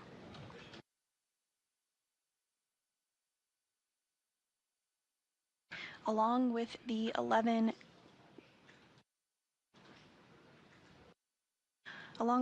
individuals in space we just discussed, there are 3 more that are living and working aboard the Chinese space station.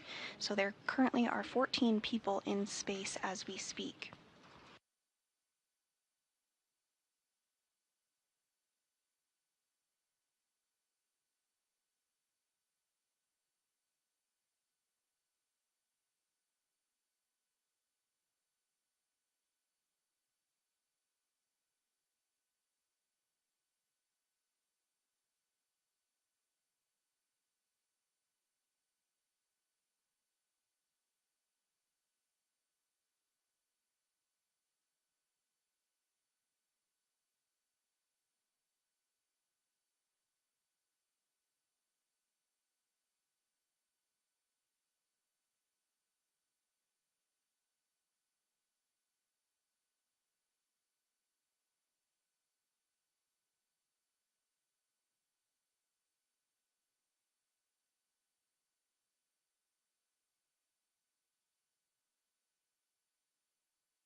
While on board Space Station, Crew-11 will perform research and technology demonstrations, as well as conduct maintenance activities aboard the orbiting laboratory.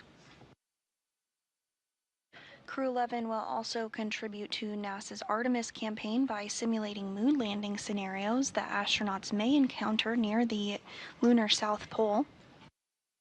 This could help show how the space station will prepare crews for deep space human exploration.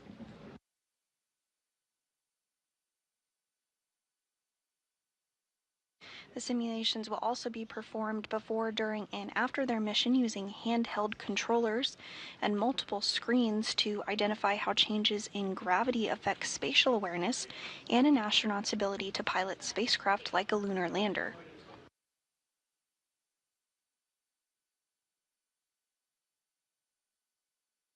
Again, this view of the SpaceX Dragon spacecraft named Endeavour, which previously flew NASA's SpaceX Demo 2, Crew 2, Crew 6, and Crew 8, as well as a private astronaut mission entitled Axiom Mission 1, which was the first private astronaut mission to the International Space Station. This flight is the 11th crew rotation mission with SpaceX to Space Station as part of NASA's Commercial Crew Program, and overall the Crew-11 mission is the 16th crewed Dragon flight to the Space Station, including Demo 2 in 2020 and 11 operational crew rotations for NASA, as well as 4 private astronaut missions.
SpaceX Dragon for suit fan.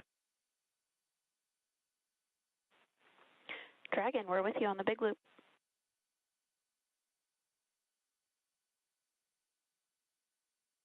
Hey, we are 15 minutes into our suits drying. The suit fans were on, and the suit fan just suddenly turned off. I heard it audibly and verified in 5 alpha decimal 7 that the suit fan is off.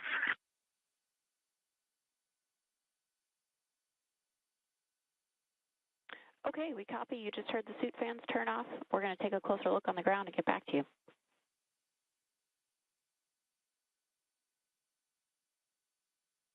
Copy, thanks.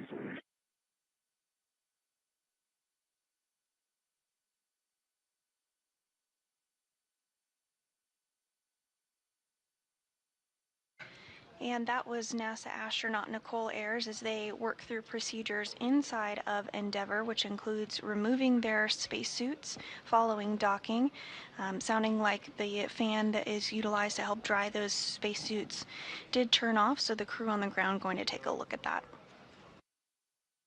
These spacesuits are worn during some of the more dynamic phases of flight, such as during launch and entry into orbit, as well as during the docking and undocking time period, as well as, of course, splashdown.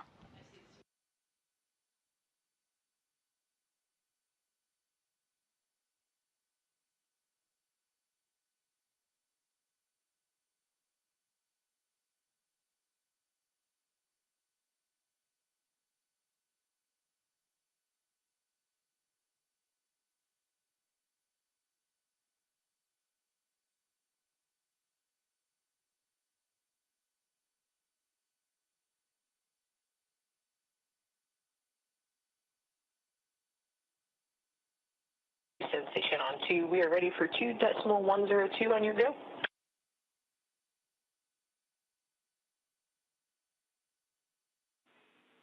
Hey, Nicole, you read our minds. Good leak check. You're a go per step 3.1. Awesome. Go in step 3.1. Thanks.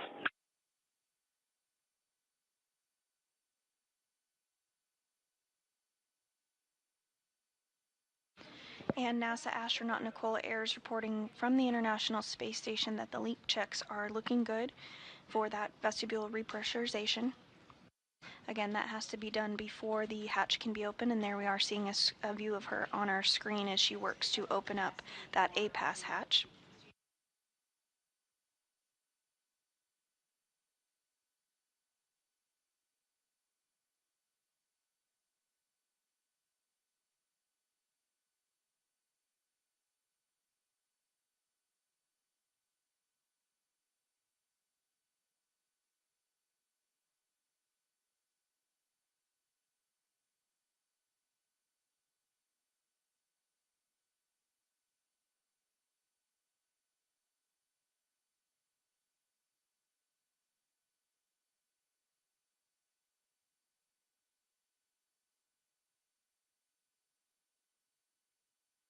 This is the first space flight for NASA astronaut Nicole Ayers. She launched on Crew-10 on March 14th.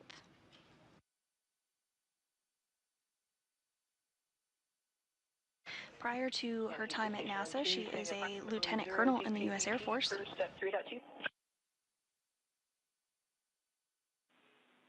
And we concur. 0 DPDT.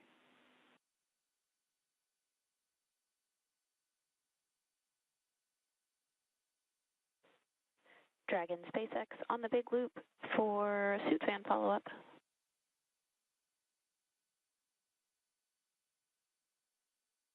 Ready to copy. We took a closer look on the ground, and we do see that the suit fans are still running and have nominal telemetry. We did see that the waist fan turned off around the time of your call. Could that have been what you heard?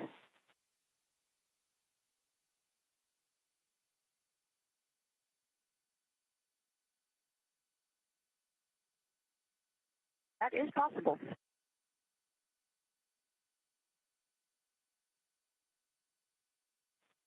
So we're tracking about 19 minutes into the suit drying period now.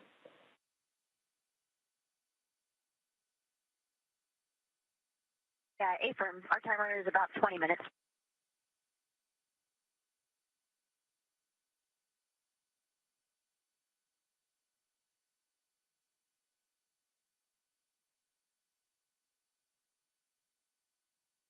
And this view of NASA astronaut Nicole Ayers as she works to open up the A-Pass hatch following the vestibule repressurization and leak checks, everything looking good.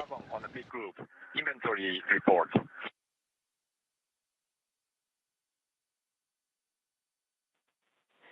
Kimia, I'm with you on the big loop for the inventory report. Ready to copy. Okay, first, water. 203, 1 remaining. 204, 4 remaining. I copied 203, 1 remaining, 204, 4 remaining. That's a good copy, and that's including the flashing this room. And next for the food, 302, 2 remaining. 304, 3 remaining.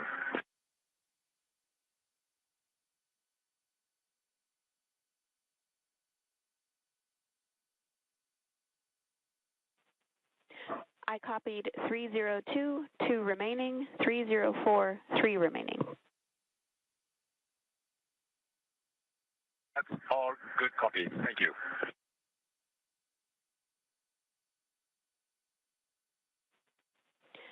And Kimia, can you report number of waste system uses? We're going to report this for the private medical conferences. Sorry.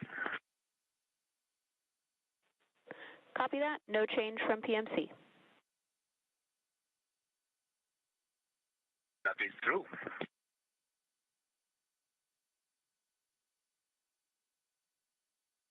Sorry, not that's true. We used a little bit more, but we're going to report during the PMC. Sorry.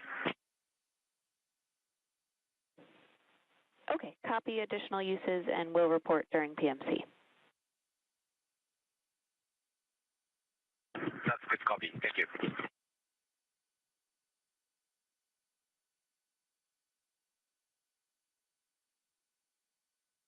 And those words from JAXA astronaut Kimi Yu reporting some of the supplies the crew used on the flight uphill. Continuing to get a view inside of the International Space Station, though, as NASA astronaut Nicole Ayers has put on some gloves and has acquired a camera.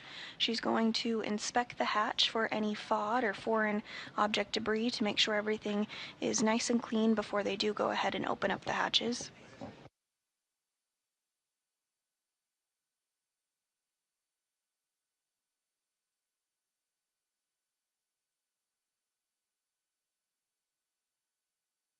This is a very choreographed set of procedures. Dragon SpaceX on the big loop for a follow-up question on water bottle inventory.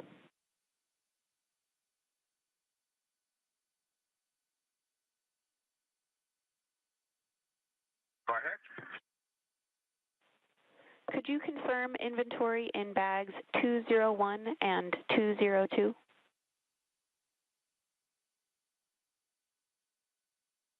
So we're going to confirm 201 and 202, but we didn't use that. So I'm going to confirm that. Okay, we copy no consumption from 201 or 202, and 203 and 204 were as reported. That is correct.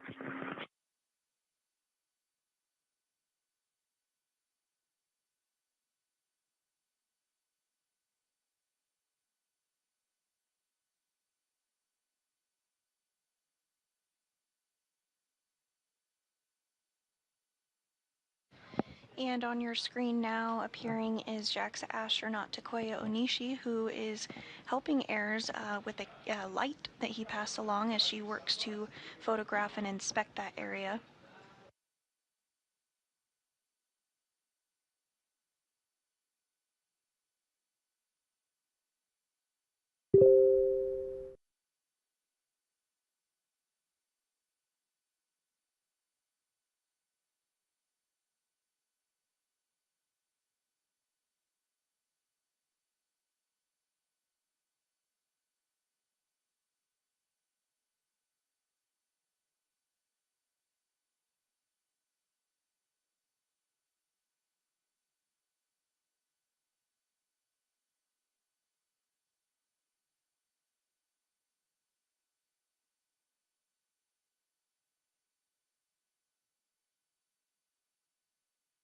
And we do see that hatch open now. Again, AIRS is going to continue to inspect the area, take some photographs, and we'll send this down to the ground for further analysis ahead of the completion of hatch opening.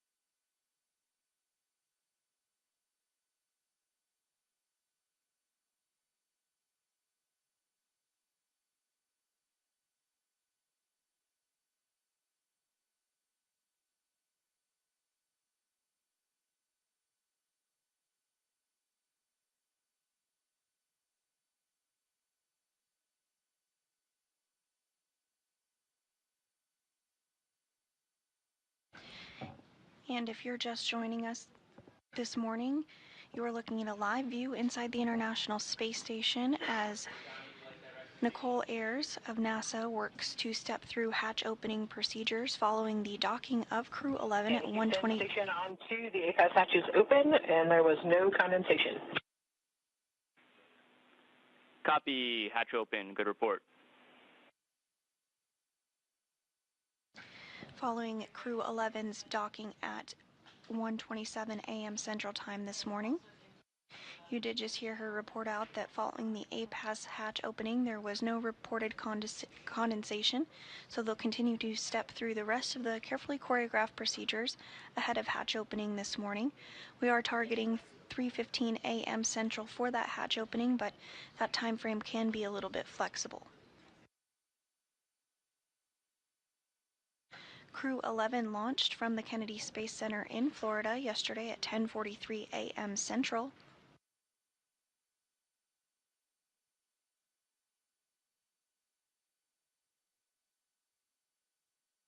Once the hatches are open and Crew-11 floats on board the International Space Station, we'll have a welcome ceremony this morning at 4:15 a.m. Central Time.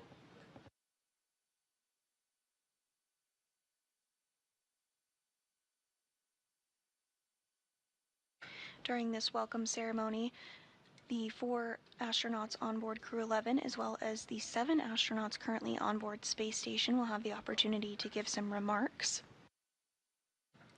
And following the welcome ceremony, the crew will jump right into a safety briefing as they work through handover procedures with Crew-10, which will soon be departing the International Space Station, where they will splash down off the coast of California. This will be the very first crewed spacecraft for NASA's Commercial Crew Program that splashes down off the coast of California. And now coming into view in the hatch area as well is NASA astronaut Johnny Kim. He monitored Crew-11's arrival to the International Space Station and their docking this morning from the space station's cupola.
AIR's now working to stow some of the tools that were utilized in that APAS hatch opening.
Once this portion of the procedures is complete, the crew inside of the Dragon will then work to open up the hatch on their side.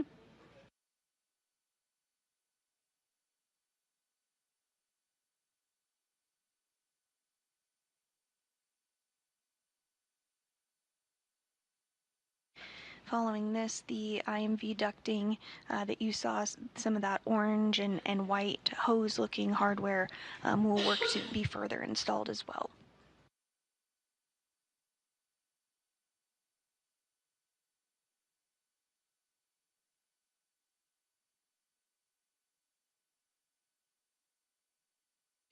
Station and SpaceX. Station on 2. Station is ready for Dragon hatch equalization.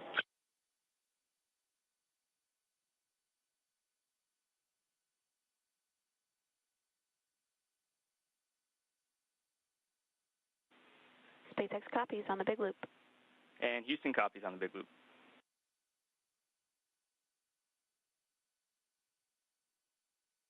Houston and SpaceX Dragon copies. Dragon is ready for hatch equalization as well.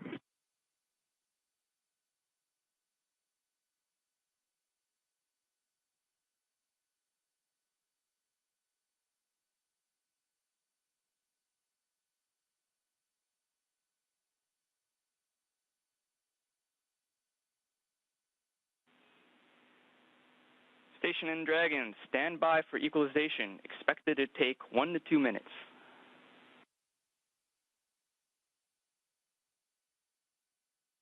And this view on your screen, there in the center of your screen, is NASA astronaut Johnny Kim assisting in the hatch opening procedures. Straight in front of him is that hatch that the crew has been working in that we've had a more close-up view of.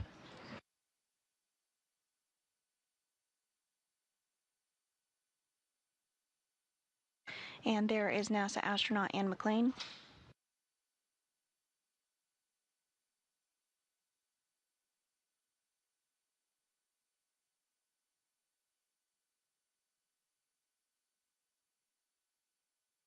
And back in closer of the hatch there, you can see Nicole Ayers as well as Johnny Kim continuing to step through those procedures.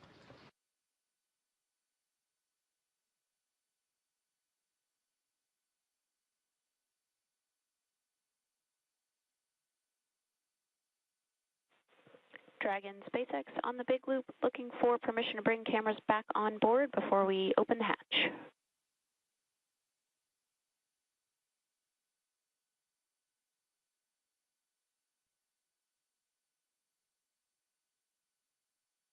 SpaceX Dragon, we are good to go and just removed the video director override via 4.012. We see it. Thank you.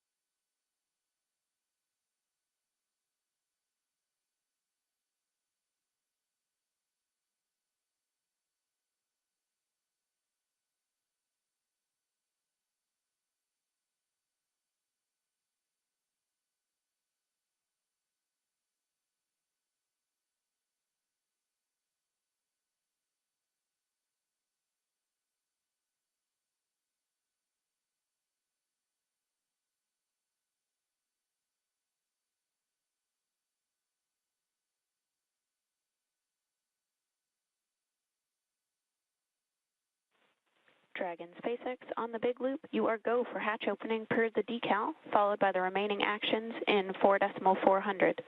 After 4.400 is complete, transition to NASA procedure 2.102, part Charlie. Dragon copies. We are go for Dragon hatch open. We'll be starting that shortly, and after that, we'll complete 4.400 and transition to ISS procedure 2.102, section Charlie.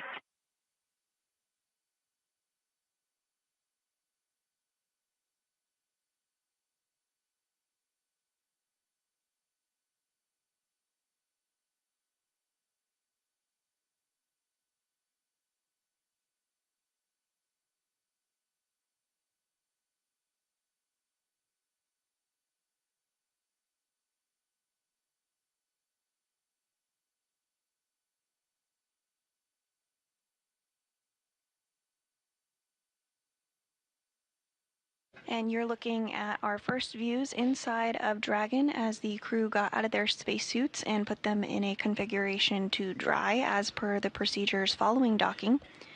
They're now working to open up the hatch on the Dragon Endeavour before they float on board the International Space Station. Again, two of them for the very first time. That will be NASA astronaut Zena Cardman and Roscosmos cosmonaut Oleg Platonov. This will be NASA astronaut Mike Fink's fourth time on board Space Station and the second for Kimi Yui.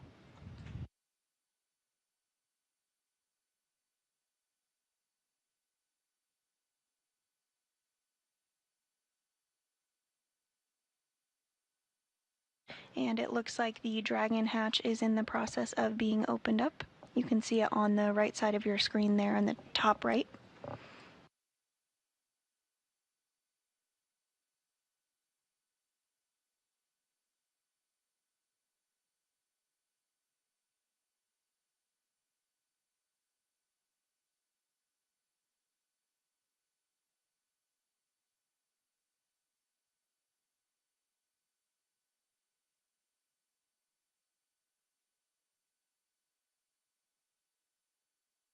Houston, SpaceX Dragon hatch is open. Houston copies, hatch open.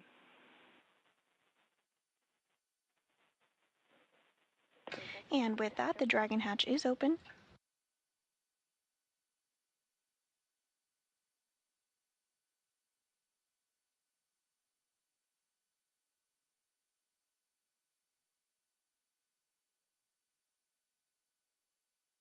That hatch opening occurring at 2:46 a.m. Central Time following a docking at 1:27 a.m. Central Time this morning.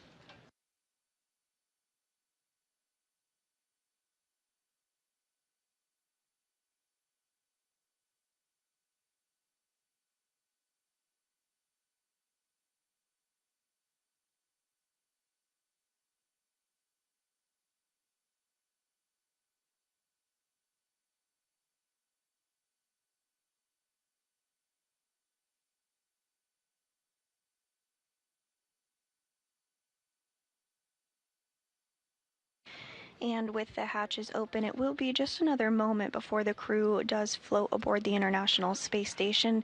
They have some important closeout duties, including working through procedures with some lithium hydroxide canisters. Those are consumable carbon dioxide scrubbers used inside of Dragon, so they do want to conserve those carbon dioxide scrubbers.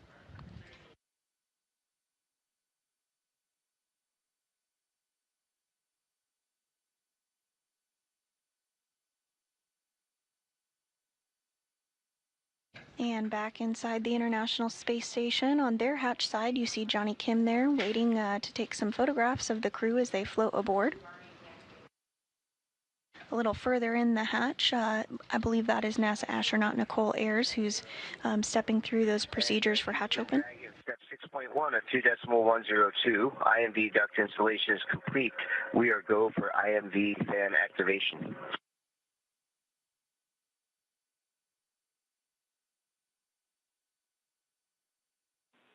We copy, putting that in work.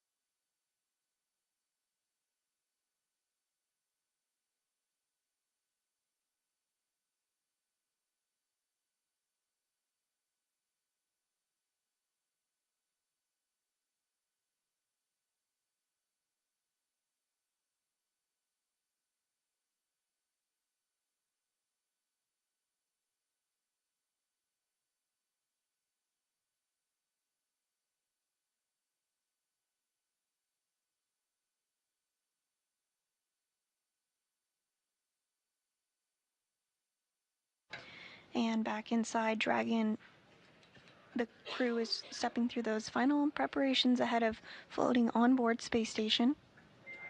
Dragon SpaceX on Dragon aground. The S-band will be deactivated shortly, so Dragon aground will no longer be available for comms. Please verify the push-to-talk destinations are set to ISS.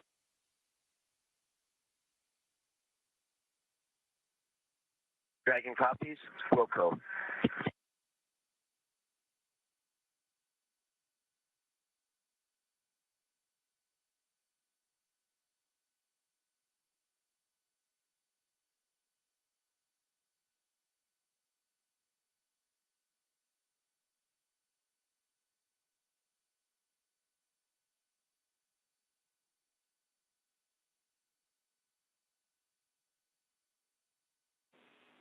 And Dragon Houston on the big loop. When you get to step 6.3, you are go.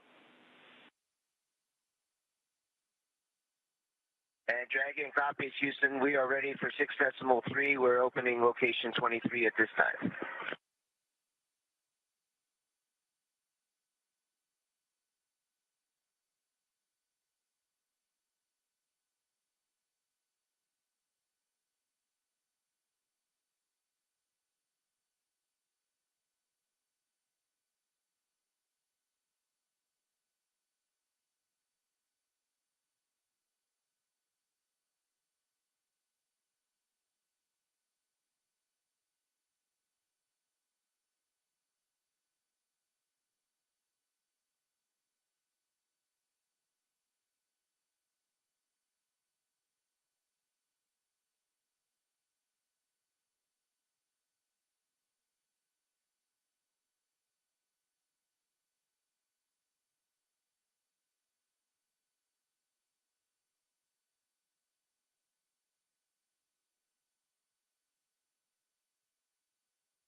SpaceX Dragon on the big loop, 2.102, step 6.5. LiO cartridge 1 is sealed and installed. SpaceX copies on the big loop. LiO cartridge is sealed and installed.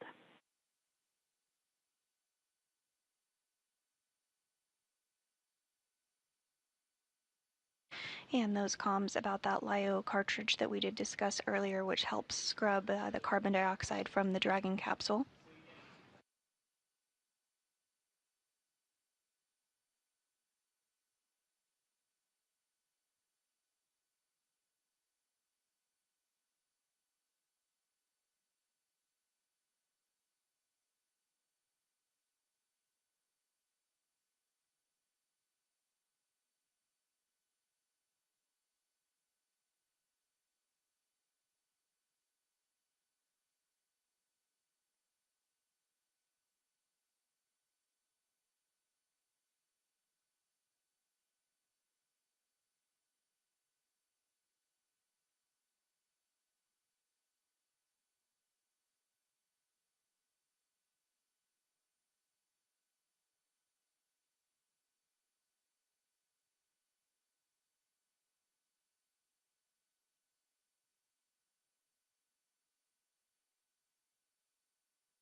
Houston and SpaceX Dragon arrival configuration complete.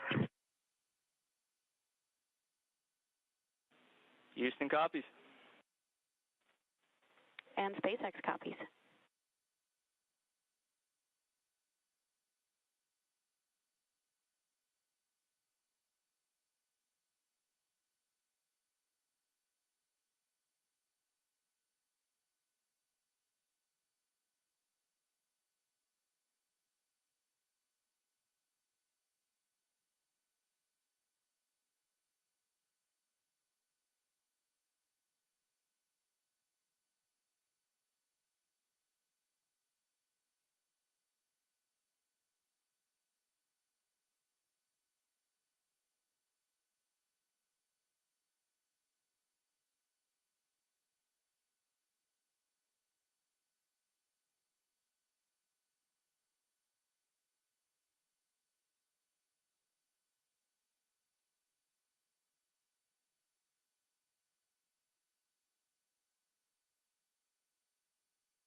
And as the crew continues to step through those procedures ahead of floating on board, it shouldn't be too much longer now, but as we mentioned, this is a carefully choreographed procedure, so we want to make sure everything is as expected and in a good configuration before they come on board Space Station.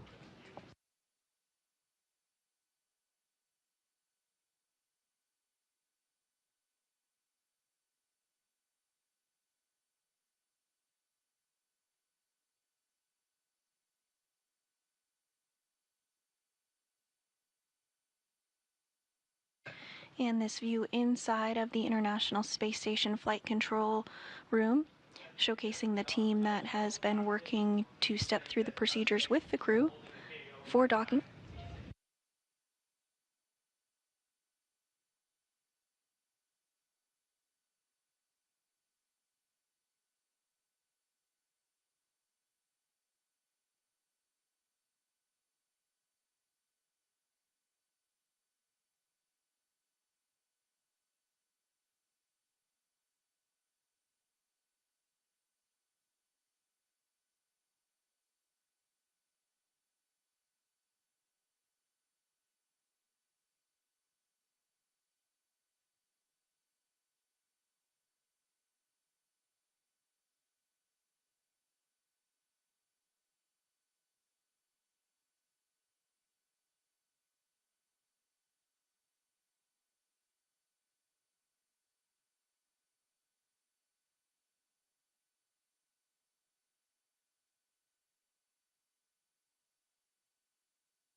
And if you're just joining us, we are awaiting Crew-11 to come on board the International Space Station following their docking at 1:27 a.m. Central this morning. The hatches were opened at 2:46 a.m. and it looks like we are having our first crew member float aboard right now. That is NASA astronaut Mike Fink for his 4th visit to the International Space Station.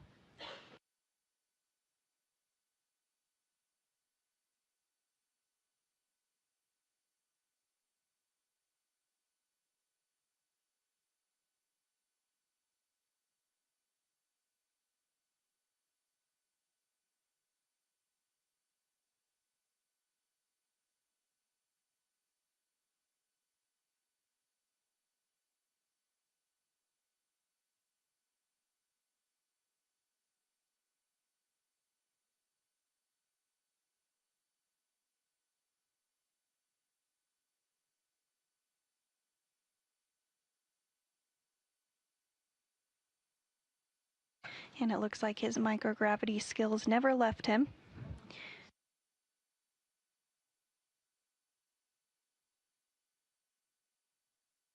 Joining in the hatch is NASA astronaut Nicole Ayers, who has helped step through all of the hatch opening procedures.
Once the crew does float on board the International Space Station, we are targeting a welcome ceremony this morning at 4:15 a.m. Central.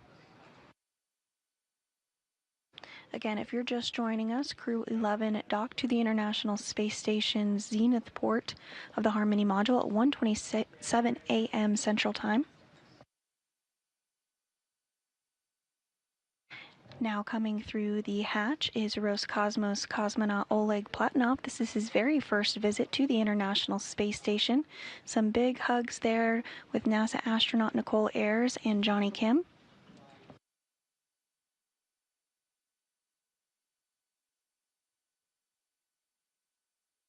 And continuing to get a warm welcome aboard the International Space Station for him, again, first-time flyer.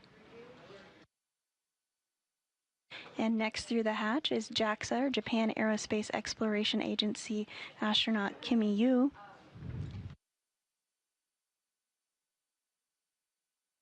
And now we have NASA astronaut Mike Fink for his 4th time to the International Space Station.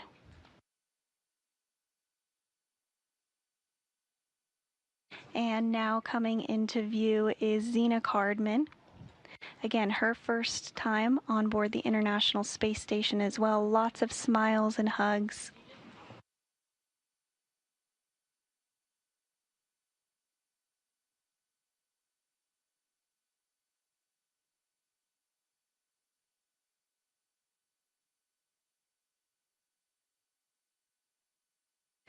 11 humans on board the International Space Station now.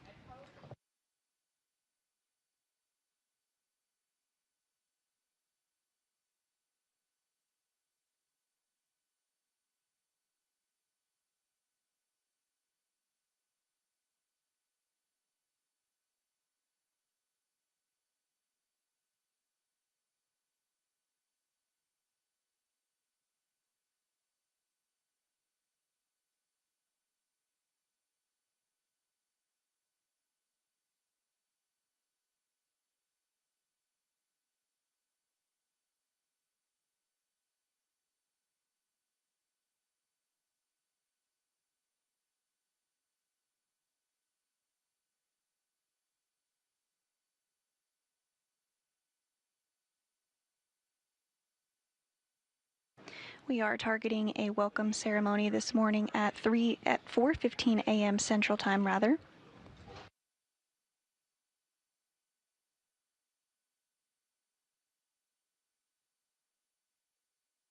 If you're just joining us, Crew-11 has just floated through the hatch of their Dragon spacecraft onto the International Space Station following their docking at 1:27 a.m. Central Time this morning. They did launch yesterday at 10:43 a.m. Central from the Kennedy Space Center in Florida.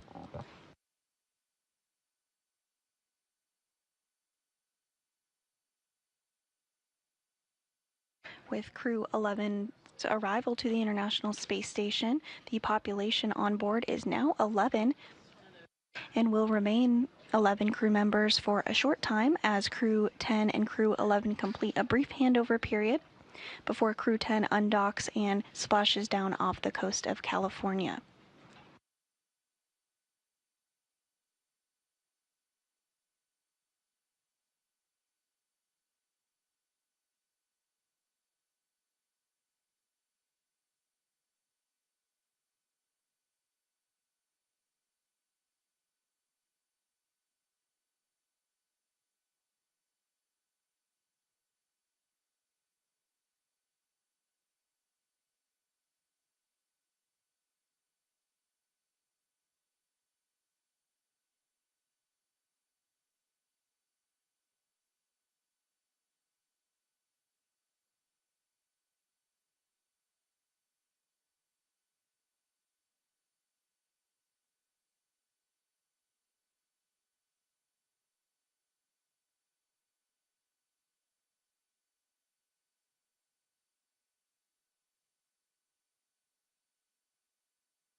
Station Houston on 2 for Talkton, forward plan.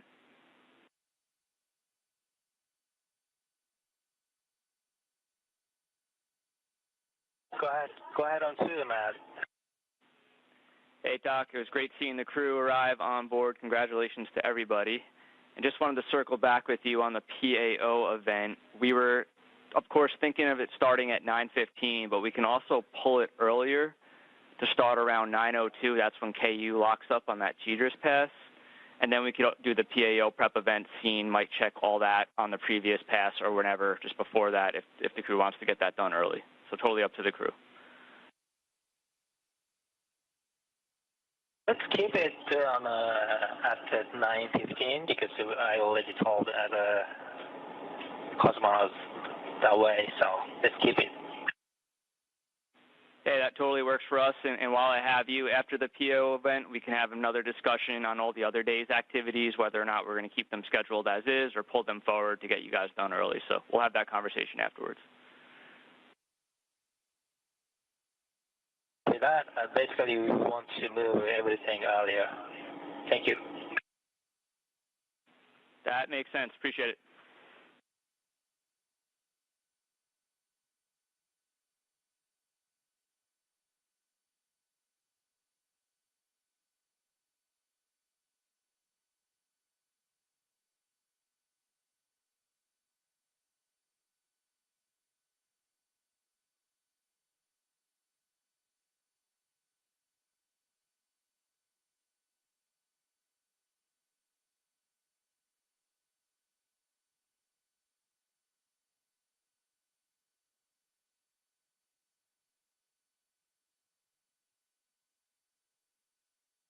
And again, Crew-11 is now on board the International Space Station. We are targeting a welcome event with not only the recently arrived Crew-11 crew, but the 7 members of Expedition 73 as well. Now there are 11 people on board the International Space Station. We are targeting that welcome ceremony to begin at 4:15 a.m. Central, so just a little less than an hour from now.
And if you're just joining us this morning, you're looking at a live view of the SpaceX Dragon Endeavour, which docked to the International Space Station at 1:27 a.m. Central Time this morning, following launch the day prior from the Kennedy Space Center in Florida at 10:43 a.m. Central. This morning, hatches were opened at 2:46 a.m., and we are now awaiting a welcome ceremony with all 11 crew members on board the International Space Station to begin at 4:15 a.m. Central Time this morning.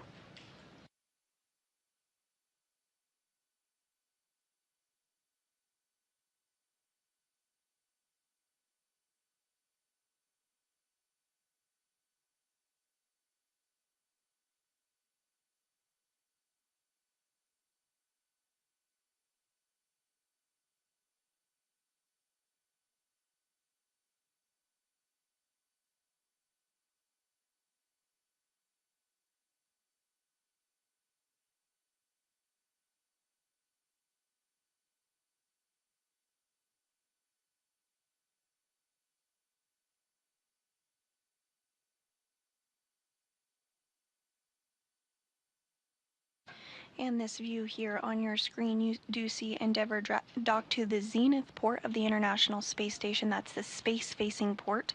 There's another Dragon docked just below and to the left. You can see its nose cone sticking out there. That is docked to the forward port, or Earth-facing side of the International Space Station, which you can see in the background as it completes this day pass. The Crew-10 spacecraft, the other Dragon, will carry Crew-10 back aboard in the coming days, following a brief handover period with the recently arrived Crew-11 crew members. Crew-11 is the 11th crew rotation mission with SpaceX to the space station as part of NASA's Commercial Crew Program. And overall, the Crew-11 mission is the 16th crewed Dragon flight to the International Space Station, which includes Demo 2 in 2020 and 11 operational crew rotations for NASA, as well as 4 private astronaut missions. While on board Space Station for their science mission, the crew of Crew-11 will perform research, technology demonstrations, and conduct maintenance activities aboard the orbiting laboratory. And they'll also be on board Space Station for a very special milestone later this year. In November, the International Space Station will celebrate 25 years of continuous humans living and working aboard the International Space Station.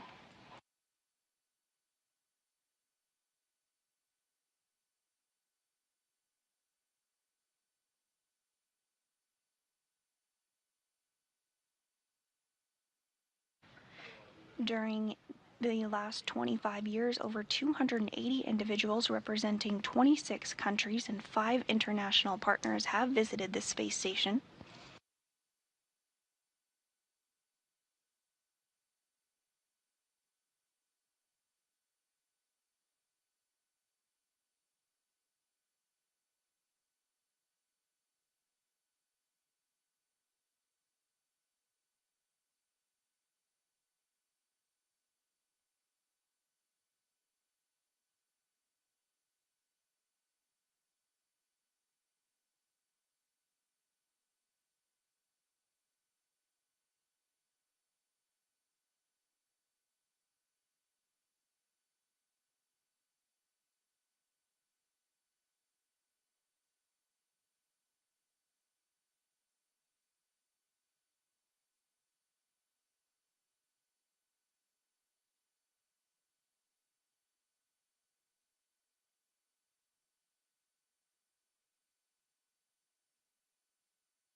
Again, we are awaiting a welcome ceremony this morning to begin at 4:15 a.m. Central Time, just about 45 minutes from now, following the arrival of Crew-11 to the International Space Station at 1:27 a.m. Central. Crew-11 launched from the Kennedy Space Center in Florida yesterday at 10:43 a.m.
Good morning from Mission Control Houston. You're looking at a live view of the spacecraft Dragon Endeavour docked to the zenith port of the International Space Station's Harmony module.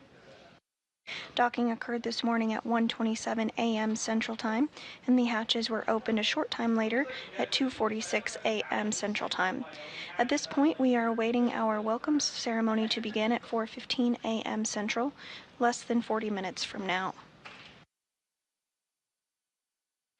Crew-11 carried NASA astronauts Zena Cardman and Mike Fink, as well as JAXA, Japan Aerospace Exploration Agency astronaut Kimi Yu, as well as Roscosmos cosmonaut Oleg Platonov to the International Space Station, following their liftoff from the Kennedy Space Center in Florida at 10:43 a.m. Central on August 1st.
And here on your screen is NASA astronaut Johnny Kim as he begins to get things set up and routed for today's welcome ceremony, targeted to begin at 4:15 a.m. Central.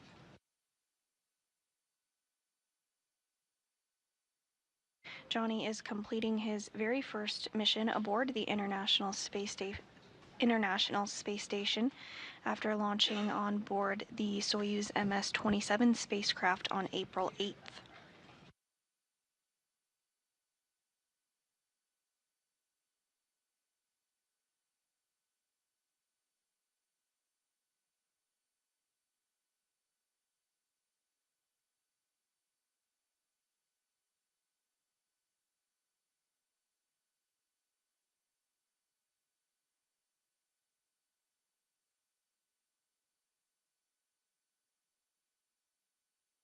Also on your screen is the current commander of the International Space Station, Takuya Onishi of the Japan Aerospace Exploration Agency. There are currently 2 JAXA astronauts on board Space Station following Kimi Yui's arrival at 1:27 a.m. Central Time. Yui arrived on board Crew-11 with NASA astronauts Zena Cardman and Mike Fink, as well as Roscosmos cosmonaut Oleg Platonov, following their launch from the Kennedy Space Center in Florida yesterday, August 1st at 10:43 a.m. Central.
Station Houston on 2 for Johnny. We see you setting up the camera. We'll be ready for scene and voice whenever you are, right before the 9:15 PAO event.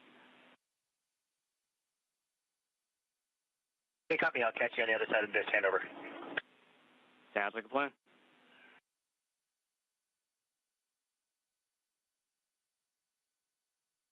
And again, we are targeting today's welcome ceremony to begin at 4:15 a.m. Central. You did just hear some words from the Capcom here in Mission Control Houston up to NASA astronaut Johnny Kim as he prepares to get cameras set up and complete a scene and voice check. Again, now just a little over 30 minutes away from today's event at 4:15 a.m. Central, where all 11 crew members on board the International Space Station will have the opportunity to provide some opening remarks and be welcomed aboard the International Space Station.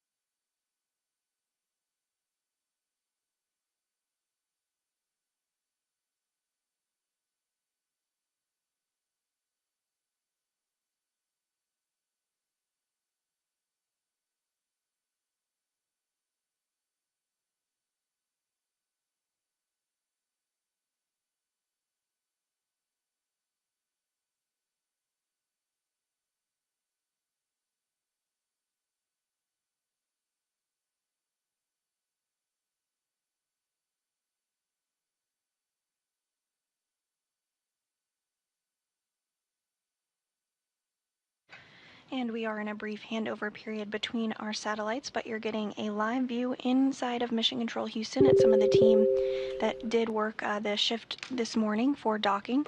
Again, that docking did occur at 1:27 a.m. Central Time, with hatches opening a short time later at 2:46 a.m. Central.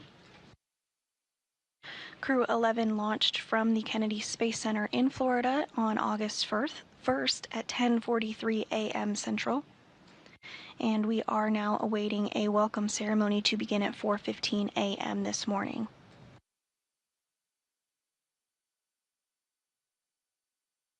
The team inside Mission Control Houston this morning has been led by Ronak Dave, the flight director on console, and sitting directly to his right is today's capsule communicator, who has been prime for communicating with the crew on board the International Space Station as they stepped through all of the hatch opening procedures.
And NASA astronaut Johnny Kim on the right, continuing to work through some procedures ahead of today's welcoming ceremony. Joining him is the current commander of the International Space Station, Takuya Onishi, from the Japan Aerospace Exploration Agency.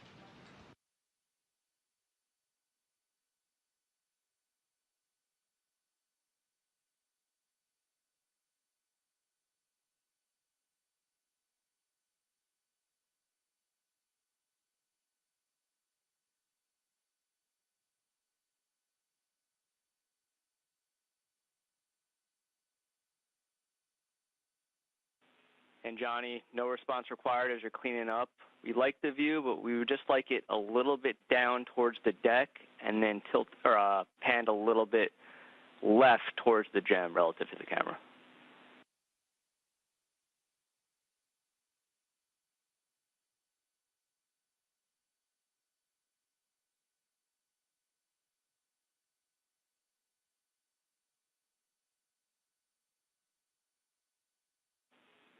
We like the scene. Thanks, Johnny.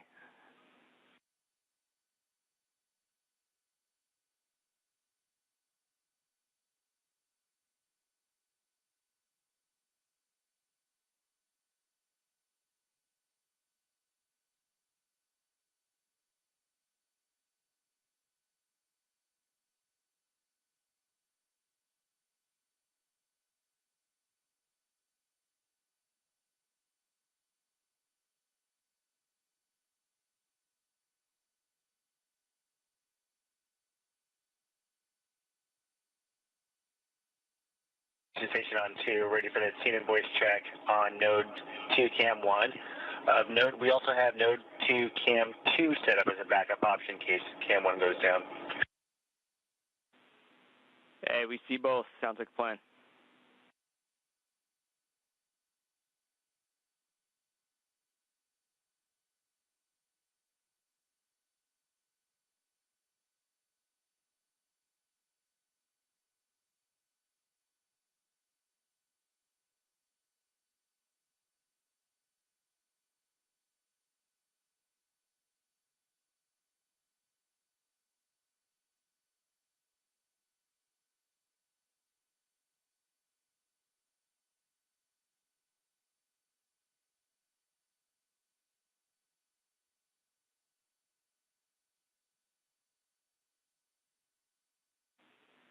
And stand by 1, Johnny.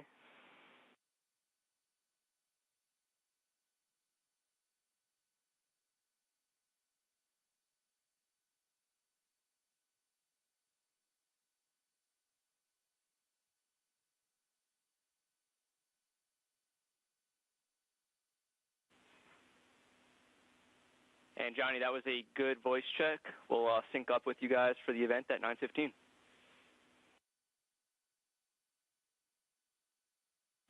And actually, Johnny, if you're offering up, we'll take the backup voice check as well on the other camera. Sorry to make you float away.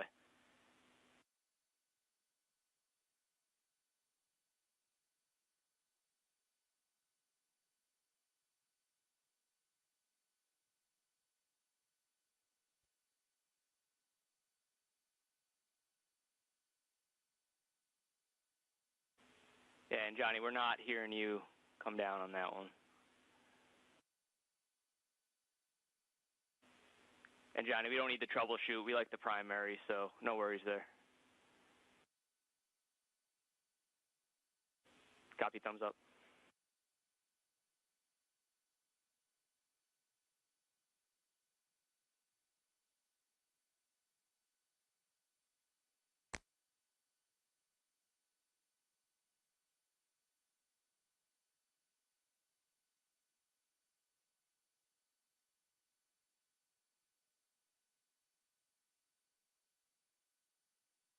And with a good scene and voice check, we are looking ahead towards today's welcoming ceremony to begin at 4:15 a.m. Central Time this morning.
Station Houston on 2 for cupola shutters.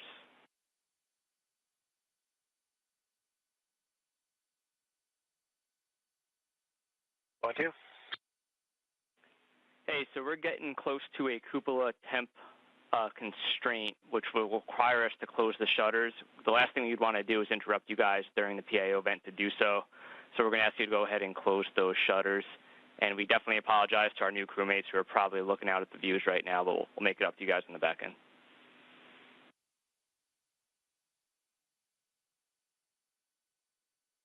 Copy, and they are currently closed. Copy all. Thank you.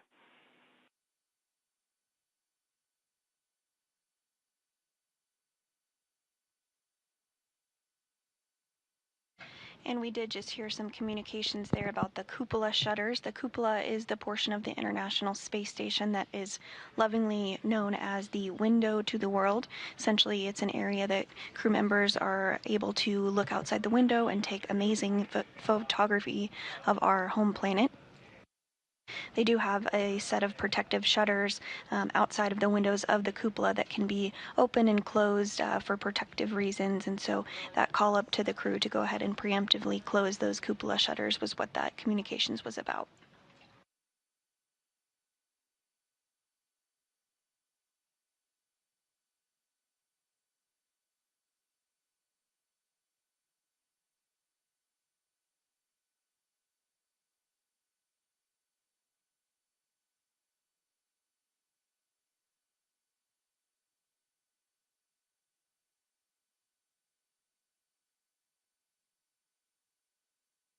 And we are now 20 minutes out from the start of today's welcome ceremony at 4:15 a.m. Central Time.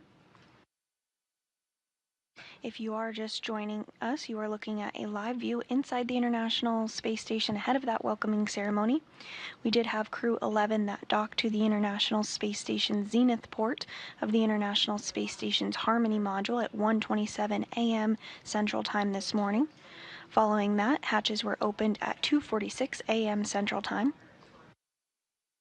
All of this following their launch from the Kennedy Space Center in Florida the day prior at 10:43 a.m. Central.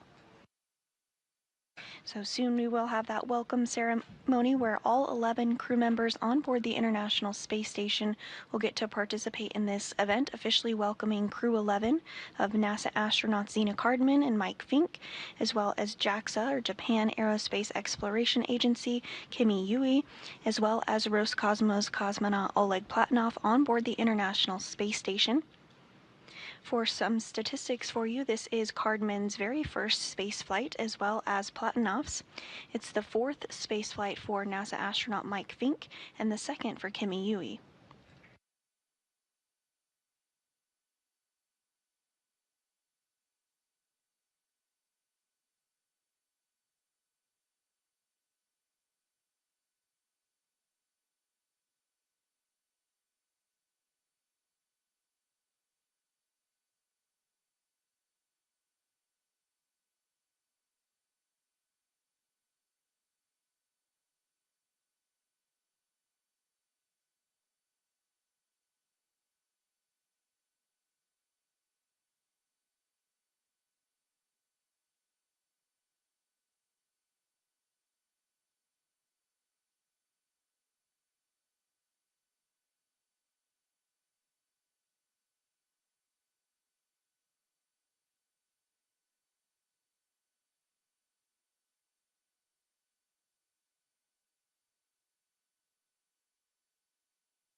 And we are now 15 minutes out from today's welcome ceremony, beginning at 3:15 a.m. Central Time.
And as we await today's welcome ceremony starting in a few minutes at 4:15 a.m. Central Time, you're looking at a live view inside the International Space Station Flight Control Room, where the team did work through procedures today for not only the docking, but the vestibule repressurization and then eventually hatch opening.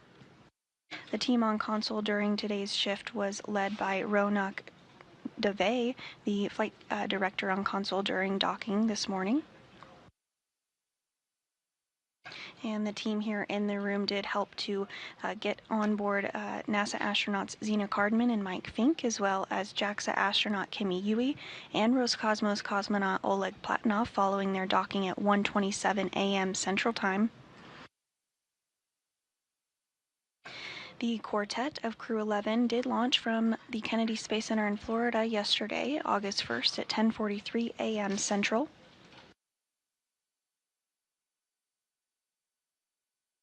And you're looking at a view there of the Endeavour spacecraft docked to the zenith port of the International Space Station's Harmony module. To the lower left of the Endeavour spacecraft is another Dragon that will actually be returning Crew 10 back to Earth in the coming days. Crew 10 is going to work on a handover with Crew 11 that of course just arrived again this morning at 1:27 a.m. Central Time. Following that handover period, Crew 10 will undock and splash down off the coast of California, and this will actually be the very first time that humans splash down off the coast of California as part of NASA's Commercial Crew program. Just a few weeks ago, Axiom 4 did splash down off the coast of California as part of NASA's a private astronaut mission aboard the International Space Station. So again, we're just about 10 minutes out from this morning's welcome event, beginning at 4:15 a.m. Central Time, where all 11 crew members currently on board the space station will join and participate.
And you're getting a live look inside the International Space Station as NASA astronaut Mike Fink, now on his 4th trip to Space Station, does a little microgravity flying. We are targeting our welcome ceremony to begin here in just a few minutes at 4:15 a.m. Central Time, so we'll start to see all 11 crew members come into frame. On the left there is NASA astronaut Ann McClain. And on the right is the current space station commander of JAXA, Tokoya Onishi.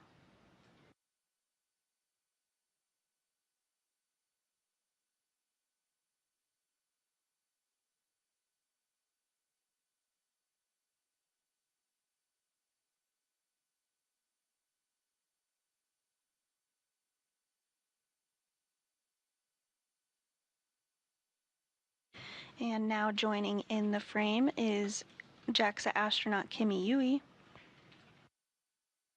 This is Yui's 2nd trip to the International Space Station.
And we will go ahead and stand by for just a couple minutes longer ahead of the welcome ceremony today at 4:15 a.m. Central Time. If you're just joining us, Crew-11 docked to the International Space Station's Zenith port of the Harmony module at 1:27 a.m. Central Time this morning. At 2:46 a.m. Central, hatches were opened. All of this following their launch on August 1st at 10:43 a.m. Central from the Kennedy Space Center in Florida.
Station, this is Houston. Are you ready for the event?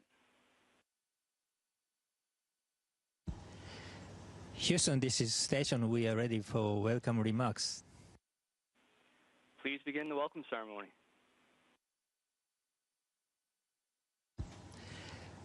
Good morning, good afternoon, everybody on the ground from the International Space Station.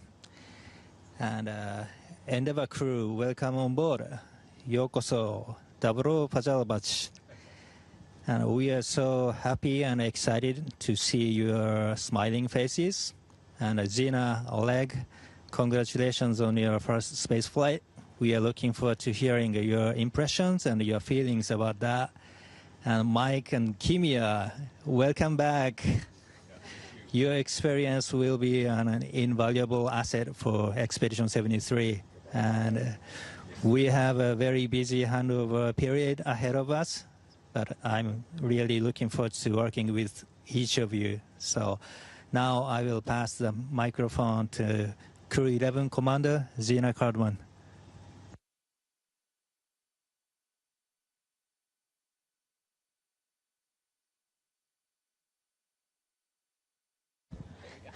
You can tell I'm new.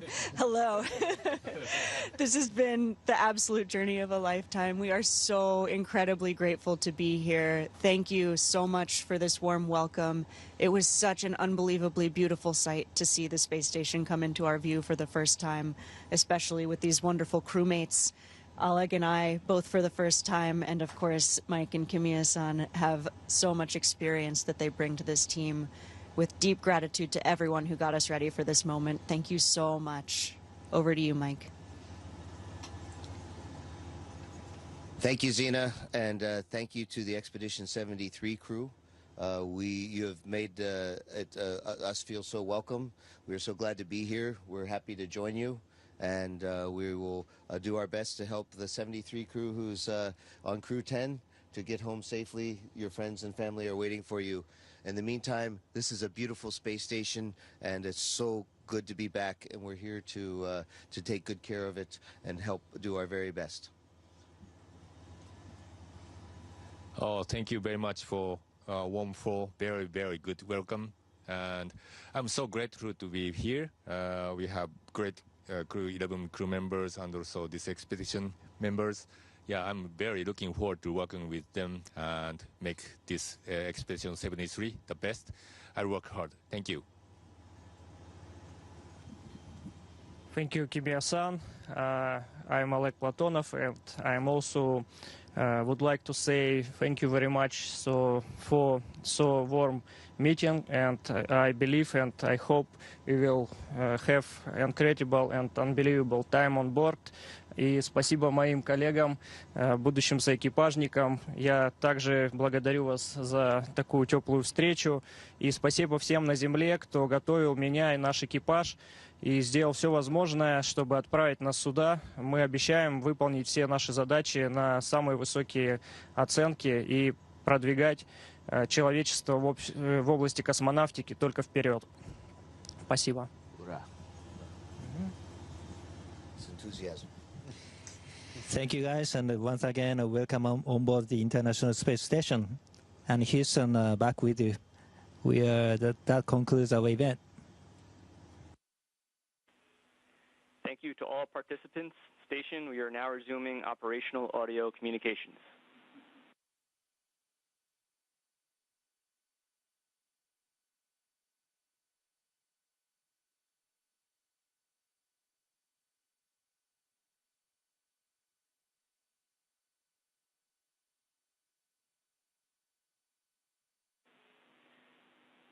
Station Houston, back with you on to for big picture rest of the day. Go ahead, Matt. Okay, Tak, we were thinking of hopping right into the ISS safety briefing. And then for the rest of the day, we're going to try to move everything to the left as much as possible. The only exceptions would be the pink cipher ops and then the non-Crew-11 PMCs. We think we can get everything else done earlier today. The only thing we ask is we keep those blue activities somewhat in the same order chronologically, just to make sure that we're all in sync. How copy? Okay, copy all. Basically, we move everything to the left except for pink activity and also non-Crew-11 related PMC. That is a good readback. Ready when you are. And we are going to just start a safety briefing so you guys can send a test command for caution warning tones.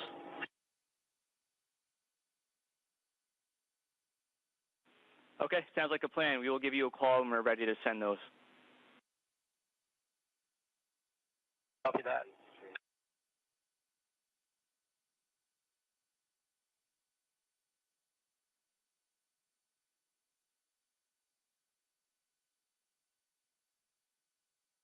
And there you had it, a very warm welcome to Crew-11 on board the International Space Station following their launch August 1st at 10:43 a.m. Central Time. They docked today at 1:27 a.m. Central to the zenith port of the International Space Station. Following that, hatches were opened at 2:46 a.m. and we just wrapped up an incredible welcome ceremony where Crew-11 is now safely on board. You can follow along with the mission on social media and by checking the daily space station blog, but that's going to do it for us. Thanks so much for following along on Crew-11's journey. Go NASA, go SpaceX, go Crew-11. This is Mission Control Houston.